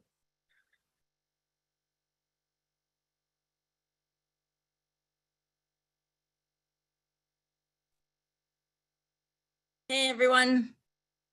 Good to see you. How are you doing? Good, thanks. Can you hear me okay? Yeah, okay, great. I have a new laptop, so I'm still getting used to it. And the volume is it's not always consistent. Yeah, this is a great meeting, super informative on so many topics. So I really appreciate everyone's coordination on that. we have a really busy spring planned. First, I wanted to give a little bit of an update on the pedestrian zones. So we applied for another round of funding through the Office of Planning to do 3 more pedestrian zones. We should hear this month, hopefully, about that funding and how much we will anticipate getting. What we're going to do this year is we're going to combine those with existing programming. So we're going to do a Spring Porch Fest on May 20th. So that's one date that we'd like to do a pedestrian zone. And then even though we don't organize Adams Morgan Day, we've applied for Adams Morgan Day to be a pedestrian zone also. Now, they won't be able to do vending in the road because of the fire lane requirements, but the street would be closed and it'd provide more room for people to move around. And then the third one would be the October Porch Fest, that Saturday, October 7th. So those would be the 3 pedestrian zones that we are hopefully will get approved by the city. So we still have to go through MedSeg even after we get the grant money, but the grant money will go a long way to making that happen. We've also applied for the Special Event Relief Fund, which should cover even additional of the DC government expenses, because as you all know, closing the street is very expensive. And in terms of the street closure system, which is the bulk of the money of last year's grant, we have been working with MPD and DDOT on a couple of systems that they are reviewing for use outside of Capital One Arena on F Street. So we're hopeful that whatever MPD and DDOT approve for use on F Street, since they close the street, 200 and some odd days a year, that we could also use, purchase that same system for 18th Street. So fingers crossed that that this happens soon, because we need to spend that money quickly before we have to give it back. So originally they were giving us till the end of May. Obviously, we're running up against that deadline. Hopefully they will extend that to September 30th so that we can finish the purchase of whatever equipment is approved. So more to come on that, but we're hopeful that what's happening with MPD and Capital One Arena will help push this, ahead a little bit more. And then we finished up date nights in March. That was another really great event, mostly online. But we gave away a lot of gifts and prizes to people in the neighborhood. The Admiral Art Walk. I don't know if any of you have seen the media attention that we've been getting to that event. It's been really fantastic. Fox 5 News did 4 2-minute segments live on 18th Street on Monday night. And then this morning I was on WJLA on their Good Morning Washington show, again, talking about the Admiral Art Walk with Sean Elias from DC Art Center. So that's running the whole month of April. There's 16 businesses that are hosting artists and their work. Most of them are in the windows. Some, unfortunately, are inside, so you might not be able to see them immediately from the windows, but please go in and check out all the art. There's some really fabulous stuff. It's very cool this year. They're all 16 artists are all new to Admiral Art Walk. We try to partner with new artists each year. So, and then DC Art Center is going to do guided tours of the art walk on Saturdays. So the tours are free. They're all filled up right now. Every Saturday it's gotten filled up quickly. And they're going to be adding more times if people want to do a guided walk with some of the artists to see the 16 locations. So that's really fun. And we are doing a prize with Instagram. If people take pictures of the art on Instagram, we're going to pull 2 winners to win a $50 gift card to the Adams Morgan business of their choice. And also they'll be eligible for memberships at DC Art Center. So some opportunities to win prizes if you tag us on Instagram. The drag story time events in Unity Park, those will be coming back starting May. I think it's the first Saturday in May, or sorry, the first Sunday in May. And then after that, we're going to skip to the last Sunday in June, July, August, September. So the first one we had a conflict. So it's going to be first Sunday in May at 11, and then last Sunday of June through the rest of the series. So, and then Spring Porch Fest, I mentioned, will be Saturday, May 20th from 2 to 6. Very similar to the Fall Porch Fest. We're figuring out all the logistics on that, and we'll make a big announcement soon with all of the details. I just wanted to put that on your radar. Let's see, movie nights is coming up quickly as well. It's the theme this year is going to be comedy, and we're adding a 6th movie. Those all start May 23rd. That's a Tuesday. They're all Tuesday nights, and they'll begin about a half an hour after dark to give this guy a little bit of time to get dark so you can see the screen. So they run through June 27th. The rain date would be July 11th because of the July 4th holiday, if we need it. Also Bike to Work Day is Friday, May 19th. We'll be hosting another pit stop at Unity Park. If any of you are interested in volunteering and helping out with Bike to Work Day, it's a super fun event. You get to give away free t-shirts and other free stuff. It's early. We start setting up about 6 a.m. I think our pit stop is from 7:30 to 9:30. So it's an early morning, but you're out of there, by 9:30, 10 and can be off to work. So let me know if anybody wants to help out with Bike to Work Day. It's a really fun event, and we do need, a couple of volunteers to help out that morning. And then the next day would be Porch Fest. Movie nights start the 23rd, so May's going to be really busy. And then we're going to bring back the Admo Vibe concerts that we started last August in Calorama Park on Wednesday nights. We'll probably do 4 concerts in Calorama Park on Wednesdays, starting at 6:30. I think 6:30 to 8 is what we did last year. So so that's a little bit about our spring, summer events. It's a lot going on, but I'm happy to take any questions. It is a lot. Thanks for sharing. I have one question.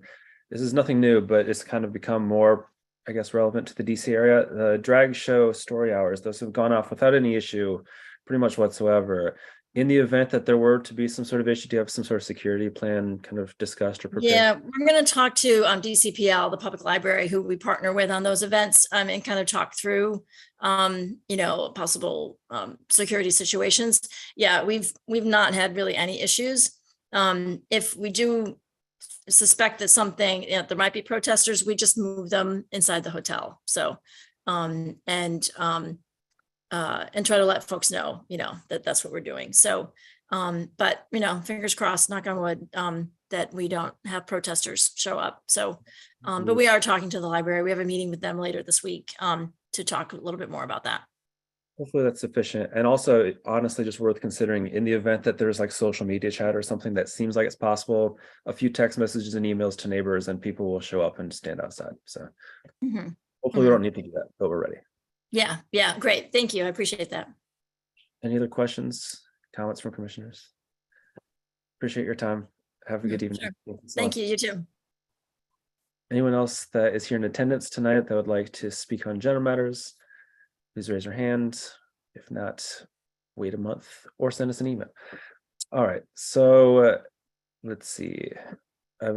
We do have a number of items. I think that they won't be particularly draining, but I did want to add 4 others. Bear with me. I'll first move to add them so we can discuss. Can I get a second for discussion? Second. So I've emailed this out to everyone in advance. I'll explain why they're late. One is because it's a pretty timely matter. The resolution to oppose the proposed elimination of the circulator going through Adams Morgan. It's a pretty heavily used route. This is text that another commissioner in ANC 1A has drafted and multiple ANCs are considering. I'm proposing that we consider all of these just as a bulk addition instead of voting 4 times. But if anyone wants to pull one apart, just say so and we'll do that. The others basically just recently found out about 2 different types of funds that we could potentially apply for. Don't know that we have to vote on saying we'll apply, but just to be safe, I think it's an easy thing because we have some express needs or desires to update our website so that it's more, I guess, easily utilized by the community for ANC communications and just all the archived documents that we have, as well as the potential to have someone that could take our minutes and keep the website updated. That is through a potential internship matching program through ANC. So those are two of the other items that just recently came to the radar and want to get on those earlier rather than later. And then additionally, just to discuss commissioner positions and just have that formally hopefully decided tonight. Any questions, comments on these proposed additions? Everyone's okay with voting on them together? Okay. All those in favor of the additions, please say aye. Aye. Aye. Aye. Aye. Opposed? Please say nay. Any abstentions? It's like it passes unanimously. All right, so those will be added to they're already listed, but they'll be added. So first, the consent agenda. It's just the minutes from last month. If anyone, as always, has issues with or would like to vote item by item on the single item this month on the consent agenda, it just takes one commissioner to say so. I'll move that we vote to approve the consent agenda for this month. Can I get a second? Second. All those in favor, please say aye. Aye. Aye. Any opposed? Any abstentions? The motion passes unanimously. Next on the agenda, we'll start with Alcoholic Beverage Control Public Safety Committee. So this is, let's see, January, February, March, April. I lost count. We've had a lot of meetings, committee and otherwise, that have addressed this resolution. The resolution on the agenda is addressing the soon to expire moratorium zone on Adams Morgan. We did request several months ago an extension, which requested 90 days. We were granted 120-day extension temporarily for the moratorium zone. So the plan seems to be, or at least the proposed plan, is to once more discuss this at the ABC committee for the next week's meeting. And then if we were to decide on some sort of final vote on this resolution in any direction, to try to do that next month. I think that sounds good. Anyone else have questions, comments, concerns regarding this item? All right, we've done a lot of time. No. I would move that we move this resolution to committee for consideration in our May meeting. I'll second that motion. It looks like we have a couple of hands up, so I'll get to those from community. First up, it looks like Justin. Welcome, Justin.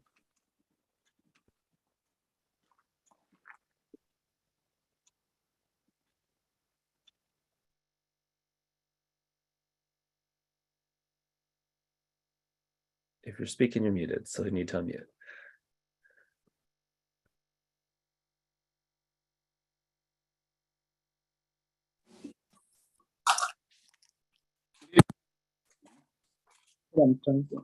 Looks like it's working. Hello? Sounds like it's working. Can you hear me? Hi, welcome. We can hear you. How are you doing? Fine. My name is Jocelyn Gare. I'm with the Department of Public Works. The issues we have that I would like to share with the public is the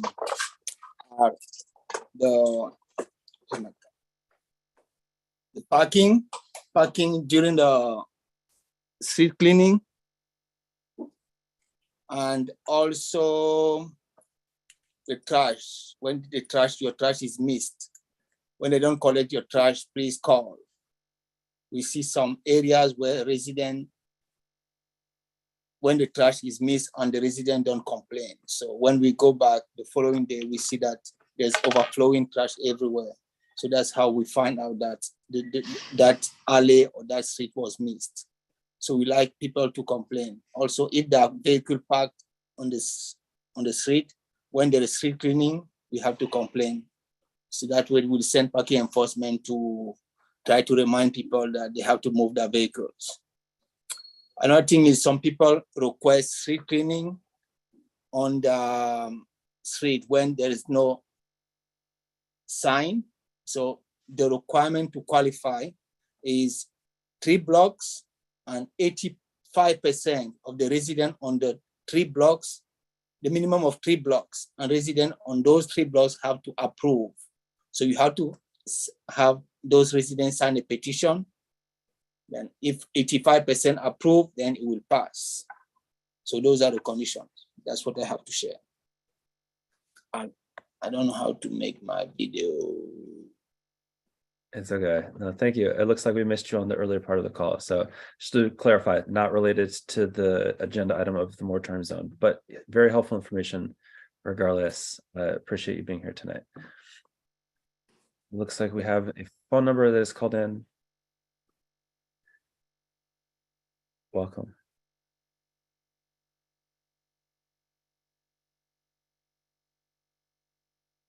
Good evening. This is Dennis James. Can you hear me? We can. How are you doing? Good. Thanks. I just wanted to say a few more words about the moratorium because these are the opportunities that have been provided, and not all commissioners have been in attendance at the various committee meetings that have been held, and I think it's worth repeating some of the basics. The existing moratorium harms no existing business. It puts no additional regulatory measures in their way. There's absolutely nothing there. It is something that has enabled Adams Morgan to be on a better pathway since the restaurants were started to be allowed under the 2014 moratorium and have been allowed ever since. Prior to that, they were not allowed. So there's been a growth of restaurants coming in, and right now there's a really good example. There's quite a number that are either coming soon or, just have arrived, like Code Red and Gesseray and the place that's taking some Mellow Mushroom space, and it looks like City Lights of China maybe coming. I've seen signs to that effect, and Oh Mama Grill. So there's been a number, and also an expansion of Federalist Pig. So there's plenty of restaurant activity that's coming our way, and it doesn't need to be affected by the negativities that come with taverns.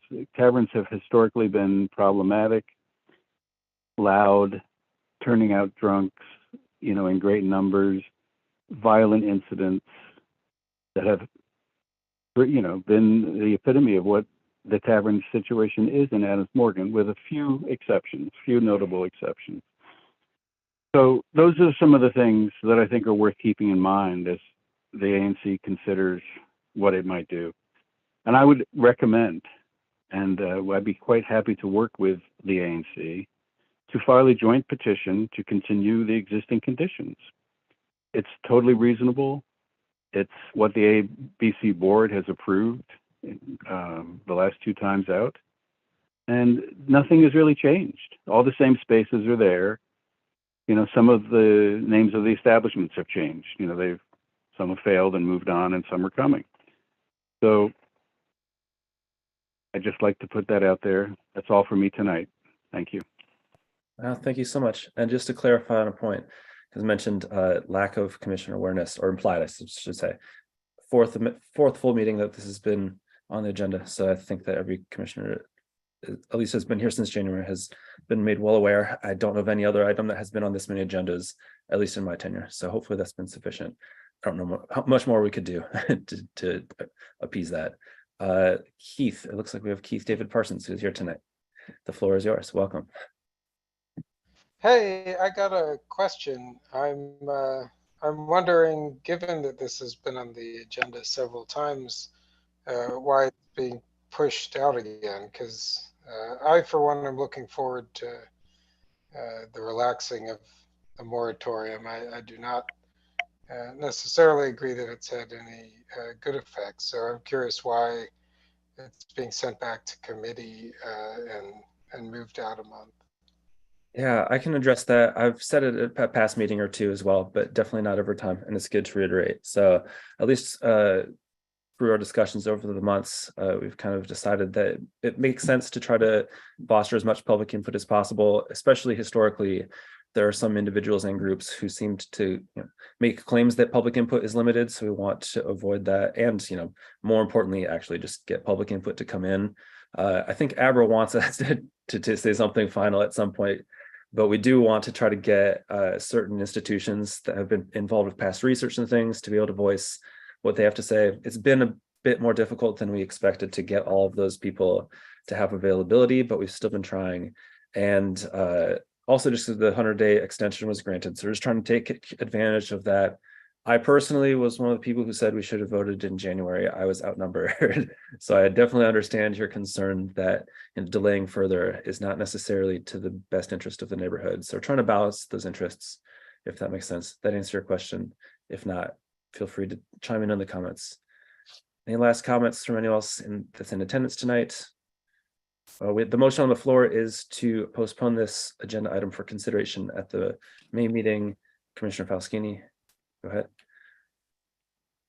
Sorry, I just wanted to add, it does give us an opportunity to make any final tweaks to the resolution if we need to do that over the next week or so. So it puts the resolution back in a place where we can consider every little bit of it, make sure all the new commissioners are fully okay with all the language that's in there, because we did draft this resolution back during the old commission. So we just want to make sure that the new commissioners all have an opportunity to supply any feedback or edits to it, and then put it back in front of the full commission well before when ABRA actually needs to hear on it, because it doesn't expire until June, given the 120-day extension. So I would just add it does give us an opportunity to make any final tweaks if any of the other commissioners who aren't on the ABC and suggest any to us on the ABC committee over the course of the next couple of days.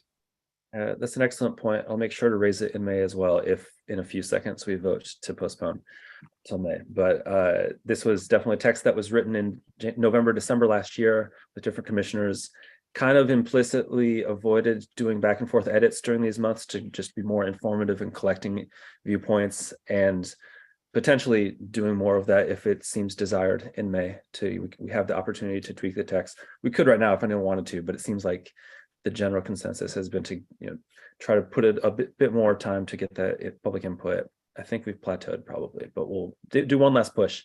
That's what happens. At least that's my view. All right, so the motion on the floor is to postpone this resolution till May. All those in favor, please say aye. Aye. Aye. Aye. Opposed? Any abstentions? The motion passes unanimously. We'll discuss this one more time in May. I think and kind of hope this the last time, but this has been enjoyable. So the next agenda item is going to be from the Planning, Zoning, and Transportation Committee. So this is coming straight from the committee, so I won't need a second to be voted on. This is consideration for support for a sidewalk patio permit for D-Light Cafe. I'll hand it to the chair of the committee, Commissioner Dixon. Can you just give us a brief rundown of what this item is? Yes, so we heard from D-Light Cafe. They are interested in renewing their patio permit. We asked some questions about accessibility and we unanimously supported it, and we're bringing it here for a vote on offering a letter of support to them. Sounds great. For context, we voted in favor of a similar permit last month, correct? Does it vary that much from Federalist Pig? No. Well, I'm satisfied. Anyone else have questions, comments, concerns? All right, well, I'll move for us to vote to support. Does not need a second because it came out of committee. So all those in favor, please say aye. Aye. Aye. Aye. Opposed? Any abstentions? We're batting 1,000 tonight. The motion passes unanimously. Next on the agenda is, well, actually, let's go just because we're on the topic of planning, even though it's a general matter, or excuse me, transportation. The resolution opposing the proposed elimination of DC circulator service. Might as well go with that just to be thematic. So it came on pretty short notice. Does anyone have any questions, comments, concerns, etc., about what this resolution does, what your views on it are? Just to give it another brief overview, just for all those in attendance. So the circulator routes, the circulator is its own unique bus circuit in DC, which is separate from WMATA, which is also separate from a few other types of bus systems. But it's budget season, and the proposed budget says some of those lines will get nixed, and one of those lines goes right through Adams Morgan and is actually one of the more heavily used lines. So the proposal and a lot of different commissioners throughout Ward 1 and adjacent wards that are affected by this proposal or would be affected by the proposal really have kind of unanimously, from what I've seen, been opposed to this. It does not seem to be popular in the area that's affected. So the idea is to try to make some sort of ruckus to say that this needs to be reconsidered. Commissioner Fauschini, go ahead, please. Thanks. I mean, I just note that the circulator routes were in many ways designed to connect our neighborhood to the metro, because we did not have a metro stop that was located in Adams Morgan. And so it connected us to the two closest metro lines, and then also continues on into downtown. It serves so many people in our neighborhood, and it's especially important because it's less than half the cost of taking any other bus in DC.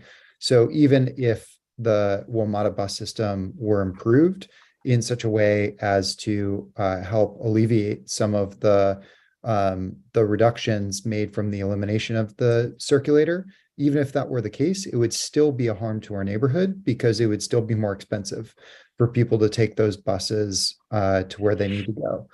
These are exactly the type of public transportation systems that we need, that are serving an urban inner population, get us from point A to point B really quickly, serve the final mile, the final 2 miles of whatever trips that are needed for folks who live here, aren't packed with folks coming in from the suburbs or from outer DC that fill up the buses and make it impossible for folks in the neighborhood to even get on them.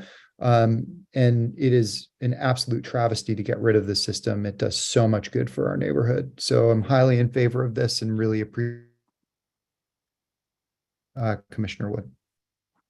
Thank you. Good thoughts. I agree with those thoughts. I plan on voting accordingly. Any other thoughts or comments from questions from commissioners or anyone in attendance? This would be a good time. All right, so on that, I will move to vote in support of this resolution to say that we don't want this canceled, and hopefully something will change. Can I get a second? Second. We have multiple. All those in favor, please say aye. Aye. Aye. Any opposed? Everyone woke up. This is good. Any opposed? Any abstentions? Motion passes unanimously.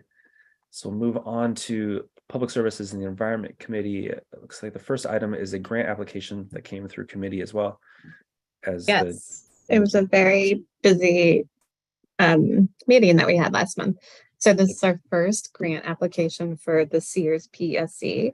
I think if I mentioned to the applicant, Lorena, to call in, but I don't know. I know she was putting her kids in bed. I warned her this meeting was going to be long tonight. But we told her it was not a requirement to be here. But it is on, the grant is through the Marie Reed PTO on behalf of a program that they call Food Prints. And Food Prints is a program that they bring into the school that lets children have an opportunity to connect with their peers, the environment, and healthy lifestyles by doing hands-on learning in the environment. So like learning, like working in a kitchen classroom to help kids like learn recipes and to do cooking. And also they grow food in their school garden that they can eat. So they're asking for the max amount for our grant application, which is $4,000, to help supplement sort of the overall package of $10,000 that they put forward for this program. I don't know if the other commissioners want to share anything they learned from our grantee or grant applicants when they spoke to us last month, but it sounds like a really awesome program. It's been one they've been running for a couple of years, and this is just to keep it going. And I bring it here to the full NC for approval. I have one question. In the absence of our treasurer, have you had conversations just about the state of our funds and how that relates to this? Yeah, I talked to Commissioner Shapiro before this meeting to confirm that we did have the funds to move forward on this. So we definitely, he's would mention we have around 10,000 for this quarter. So this would be, if we do the full 4,000, we'd still have funds left. And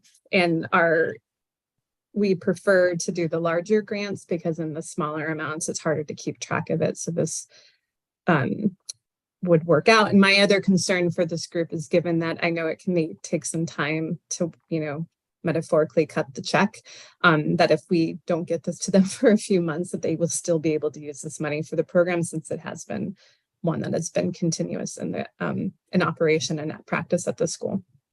That's helpful. And so that you've mentioned for the quarter one, we didn't offer, or we didn't give any grants, correct? So we're already in quarter That is two. my understanding, yes.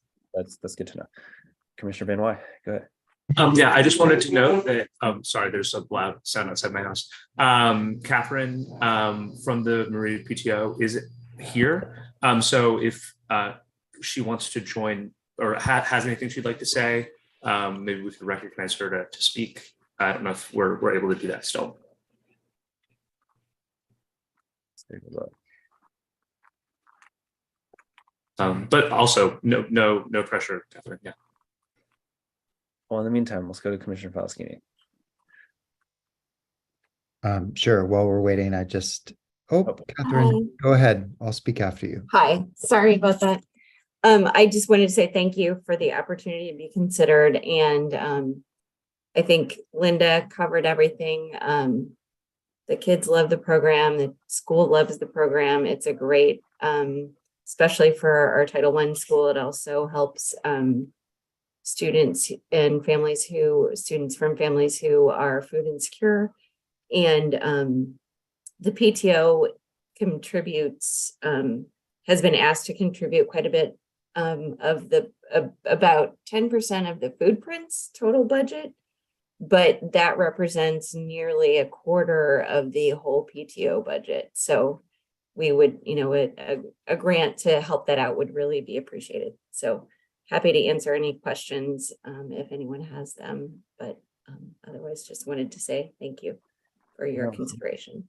Thank you for being here. And I know it's late, so thanks for waiting. No worries. I was doing a little multitasking. I think we all understand. Commissioner Falaskini, go ahead. Sure. As if we had any other need or reason to want to support this, I'd also just note we had the honor of actually going to the White House spring garden tour, and one of the things that was there was the Obama's vegetable garden that Michelle Obama started there. And I'd also just note Michelle Obama was instrumental in starting the herb garden at Marie Reed Elementary School. There's still a mural that the kids did with her when she came and visited the school. That's part of what kicked off the Food Prints program at Marie Reed. And continues to be just a really important source of information for the kids learning about healthy food, and creates food security for so many of our families. I could not be more grateful for it. And even though I need to abstain from this vote because my kids directly benefit from it, I would highly encourage the other commissioners to support it. Great, thank you. Commissioner Van Wy. Yeah, sorry to pile on here, but I just want to also thank you so much for all your work here. In my day job, we do a lot of work on local procurement for farmers. I just want to also highlight how programs like these are a really great opportunity for local growers and really help build strong, resilient food systems, not to mention all of the great lifelong healthy habits they establish for our kids and help with food security on top of all of it. So it's a real pleasure to be able to vote yes on this tonight. And thank you for bringing this to us. All right, any other thoughts? I will move to support this grant application. It came from committee, so it does not need a second. Looks like we have no other comments or concerns from the community, so let's take it to a vote. All those in favor of supporting this grant application, which is to the full amount, please say aye. Aye. Aye. Aye. Any abstention, or excuse me, any opposed? Any abstentions? I abstain. One abstention. The motion passes. Congratulations. Glad to support. Put the money to good use. We know you will. Looks like you're on mute. But We have, I'm sorry, I was having trouble getting off mute. We very, very much appreciate it. Thank you. It will certainly go to good use, and we're thrilled to have this opportunity. Thank you. Looking forward to it. And we'll be sure to be in touch just because we have to go through receipts and things in the future. But Yeah, Catherine will be in touch. we'll deal with that later. All right, next item on the agenda also came from the PSE committee last month. It is a letter regarding fiscal year 2024 budget recommendations. I have it open. So I wrote this and presented it at the committee kind of last minute because budget season's always just rushed and a mess. And you have about 5 minutes to figure out an entire year's worth of why the money being spent needs to be redirected. And so I tried to do my best to account for some bigger picture and some very specific to ANC 1C type issues. Not going to go through the entire thing just because it's a lot of information to try to do that with. Anyone have any questions, concerns, anything they'd like to highlight that comes from this? The idea is just to say these are things that we would like the next fiscal year's budget to reflect, and hope that the council members that we send this to can consider that as they're going through the next couple of weeks of the budget process. We'll start with commissioners. I don't see any hands up. Looks like we have one hand up from a participant. I presume it's Mr. James, but if it's not, I apologize.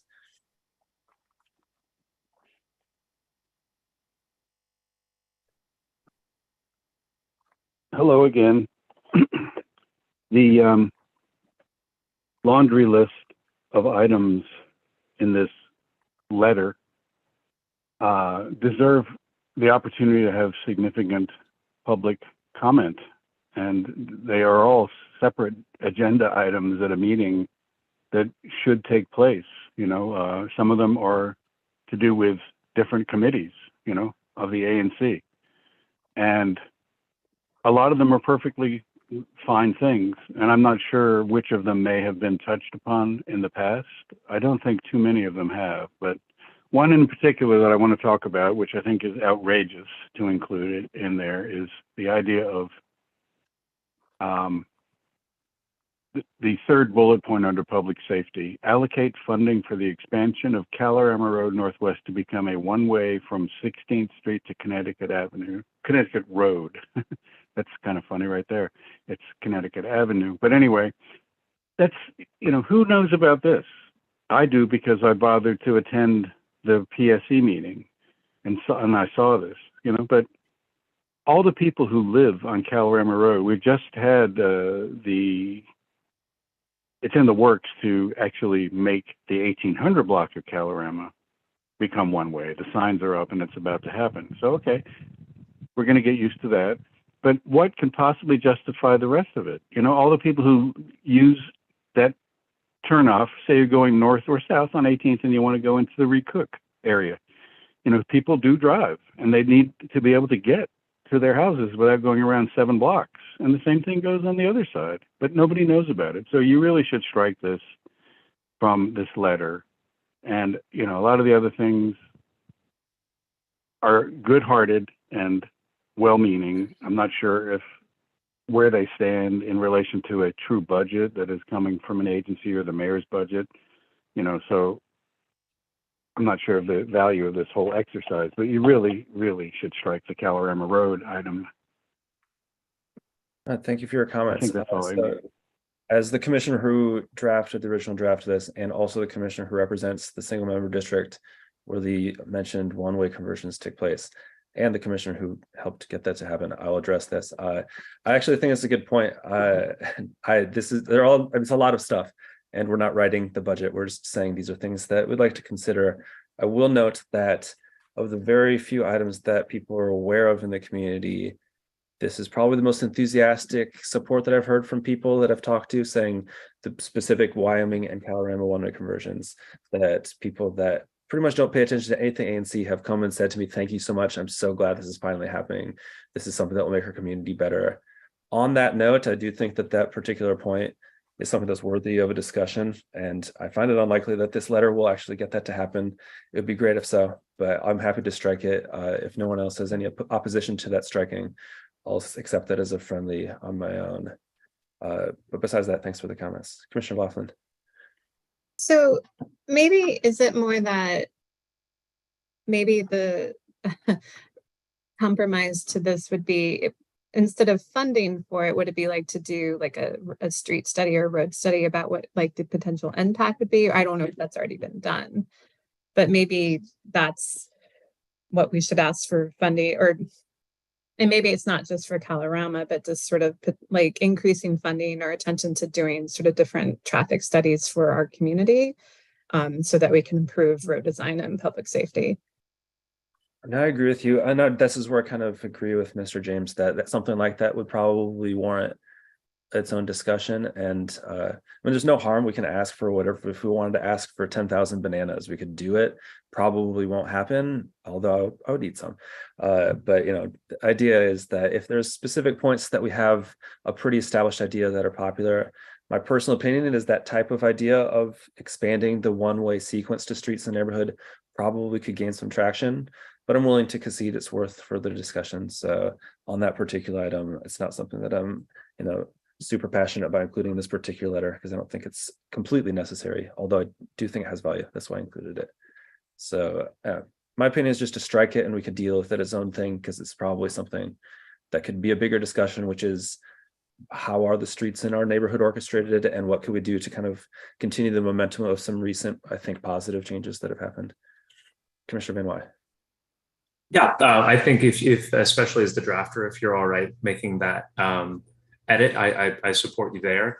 But I do definitely want to have a conversation about that and ways we can improve the safety of our streets. So just highlighting that I do think that there has been a lot of enthusiastic support for making some changes to our streets to make them safer. I've been hearing some of what you're hearing as well, Peter, and I would love to keep having this conversation and not forget that this was something that the commission did seem to have some energy around.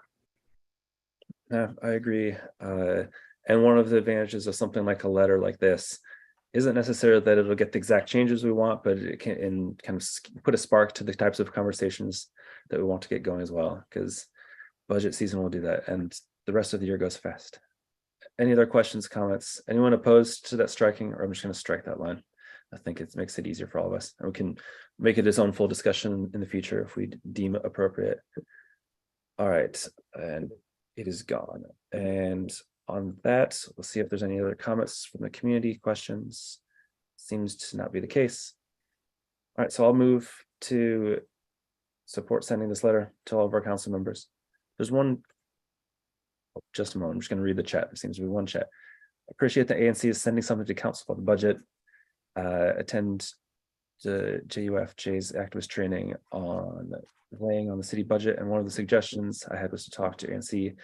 Definitely appreciate people coming to the meetings and being in communication by other means as well. Commissioner Falskini, go ahead. Sorry, I just wanted to speak to the timing issue that was brought up during Mr. James's comment, and just to say we as an ANC don't get a lot of time actually to respond to the mayor's budget. The mayor's budget came out not that long ago. We have very limited amount of time before we then have to have the opportunity to make any sort of impact on that. And this actually came together really quickly given all of that. And I don't think it's reasonable to expect that every one of the committees is going to be able to parse out everything that it wants and then put that together into, some sort of conversation, and then another committee process to ratify, and then back to the full ANC in order to put something on the record about what it is that we prioritize as a community. And so I appreciate very much that Peter pulled this together to kind of come into some general principles for what it is that we as ANC support.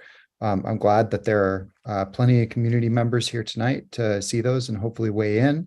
But otherwise, that's also what we are elected to do, and to weigh in on those. And so that's very much what I intend to do tonight. I really appreciate that. And remind me of a point. So I kind of put it into 3 categories of public safety, small business retention, and kind of public beautification, neighborhood beautification, well-being. As commissioners-elects, we had discussed kind of trying to have some sort of focus just to structure how we're doing things. Of course, we don't have to do everything specifically in those categories, but to try to give it some sort of direction. So I tried to kind of reflect that in the conversations that we've had collectively and at committees. And also this was with short notice, admittedly, on the PSC committee last month. So hopefully that was about as much time as I think we can buy, considering that the budget process does very much go quickly. And we don't write the law, we're just kind of advising to it. So Appreciate those thoughts. All right, so I'll move to consider this. Does not need a second. Any last thoughts? This is your chance. All right. All those in favor of sending this letter to council, please say aye. Aye. Aye. Aye. Aye. Any opposed? Any abstentions? It seems that it passes unanimously. All right, we're close to the end. Let's see. Next on the agenda is a resolution regarding a request to improve OSC busing services for students with special needs. I believe this was passed through committee as well. Commissioner Laughlin, please take it over. Yeah, so I am so this is a resolution directly to the mayor about making improvements to the busing system, particularly for our special needs students in the DC public school system. I think we are taking sort of a united front with some other ANCs across the district who are also putting forward a similar resolution, just to highlight this has been a continuous problem for parents and these students, and just to try to put a little bit more pressure on the mayor's office to sort of give a little bit more attention to this particular issue. We did reach out to Ben Williams, who is our Ward 1 state board rep, and has mentioned this has been an issue that's been brought up a lot in their committees and to him. And so this is just sort of, we wanted to put forth this resolution to so support for those families, and also draw some attention to this particular issue. And I've been noticing this week through different discussions with families and on Twitter, there's been busing delays apparently for like most students across the district, not just related for the special needs population. So we cleared it on our committee and wanted to bring it to the full ANC for approval, so that we could keep pushing this issue forward. Thank you so much. Any questions, comments from commissioners? I've been doing a lot of moving. Anyone want to make the first motion of this one? Commissioner Stevens, go ahead. Okay. Thank you, Commissioner Wood. I just wanted to clarify that you guys see and hear me, because I got bumped off the call and then I rejoined and my name looks different than it was before. But as long as you can hear me, I just want to make sure my votes are recorded. So, and comments and so forth. So obviously you can see and hear me. Okay, I'm good. All right. Thank you. Sorry. Thank you so much. All right, so the item is resolution. I don't have any questions. Thanks for taking this issue. I mean, busing is something that I think we've discussed tonight and in the past, and it really affects our neighborhood in a lot of ways. So I think that we're, from what I can tell, a pretty pro-bus commission, which I'm proud of. The few of you that have remained, any questions or comments? All right, well, I'll move. Let's move. I move to support this. Doesn't need a second. All those in favor, please say aye. Aye. Aye. Aye. Aye. Any opposed? Any abstentions? Motion passes, seems to be unanimously. We have next, consider submitting application. Like I said, pretty simple. I just wanted to cover our bases just in the event, because it wasn't clear to me if we should decide this publicly and collectively. There's a couple of different funds, so I'll kind of lump the discussion together just because they're related, but I just found out about them. How one finds out about a lot of different government funds is accidentally. It's glad that they exist. So it seems that this particular one is that there's two different tracks. One's, I think, technical, and the other is, I forget what it's called, but there's a different name for it. But it's still the same list of tasks that you can say that you're trying to cover. So from what I can tell, and the link is on the agenda, the one that is of our most interest as of late is to try to, and we've discussed this with Commissioner Dixon, proposing some redesign ideas and such. So we could even kind of cross it over if it seems appropriate, but trying to get it so our website is more, I don't know the right word. I don't want to say better because it's not bad. And a lot of effort did go into it, but I guess modernize the behind the scenes kind of software stuff is a little bit out of date, and happy to do it, but I have been doing a bunch of that behind the scenes work, and I'm probably not the best person to do so. The person who was doing a lot of that retired. Glad that she was able to step aside and find some free time or whatever she chooses to do. But I think that it could be interesting to at least apply for this. Any questions, comments, concerns from commissioners over applying for funds to basically get somebody to revamp our website, make it look nice, hopefully get the kind of the taxonomy, of all of our documents and just different links and things to be smooth. And we use a thing called Joomla. I've never heard of it before this because I'm not really a web designer, but there's better, I think, out there. I'm pretty safe to say. So hopefully we can get that to be a change, but this would be the first step in a process. And for clarification, I don't know the process, but if there are moments where it's personnel related, and I'd confirm this with ONC, where if we're just trying to figure out who the right person or people to do this would be in the event we get the money, we don't have to have that at a public meeting. We can just discuss personnel meetings closed, which is just more time efficient. Nothing opposed to the transparency, but it's hard to get things organized. So just to keep that in mind as we go forward. Anyone in attendance have questions, comments? Okay, well, I'll move to say that we should apply for this. I think it's a good idea. Can I get a second? I second that. All right, all those in favor, please say aye. Aye. All opposed? Any abstentions? Motion passes. Similarly, I also found out about this on a call that was not about this with Commissioner Shapira, which the ONC did kind of a financial rundown of how we upload documents. And in passing mentioned that there is a program that doesn't really have a formal name, but that they can match interns from universities, or excuse me, students from universities to be interns or ANCs. I think that, and the idea is that it has some duration to it, so, or some longevity. So it could be someone that could have kind of a recurring position. It seemed like a good fit for a position that has been vacant or that has gone, that was filled for a long time and that does not exist at this moment, which was Mary Coogan, who did a lot of that kind of recurring work of taking the minutes of these meetings, which Commissioner Foskey and I have kind of shared that duty. And then also just making sure all of the stuff that we need to update the community on every month is on the website and such. Seemed like an interesting idea. The one detail that I just learned about pretty much a few hours before this meeting is that it's not clear to me whether the ONC pays the students or if it's purely on a volunteer basis, but they said that they would strongly suggest we consider a stipend. I don't think we'd have to decide on a stipend tonight because we don't have anything specifically to do it for, but I think it's worth at least submitting an application and seeing where it heads. Like I said, don't know if we have to vote on it, but I just wanted to be safe just to make sure that it's covering bases. Commissioner Laughlin. So would the intern have to be a college student or could it be a high school?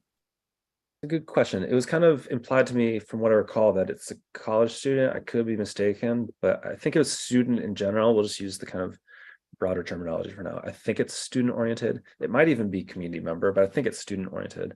Probably university, but maybe it's, I don't know. For labor reasons, I would sort of hope it's someone that's 18 or older. I'm not sure where that would come in if we need that, but I just remember the word university being used in discussion and I asked for more information much later than I should have, but it was a rushed month. So does that kind of answer your question? I don't know entirely. No, it's fine. And then I mean, I do believe in like we need to pay like, but I know financially that could be difficult, but another option could be like if it's done through a program where we can guarantee that the student, either high school or college, is getting at least college credit for it. If we're not able to pay, like they're getting some kind of benefit from it, and college credit in a way can translate to financial benefit. I just think that's really important.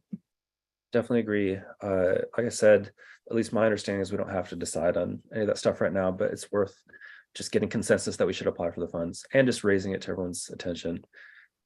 So yeah, hopefully we can do both. We'll see. I'm not exactly familiar with the program, still kind of learning as we go. Just was glad to hear something like that exists. So if it seems that we're deemed sufficient and we get put in touch with someone, because I think they try to match based on needs.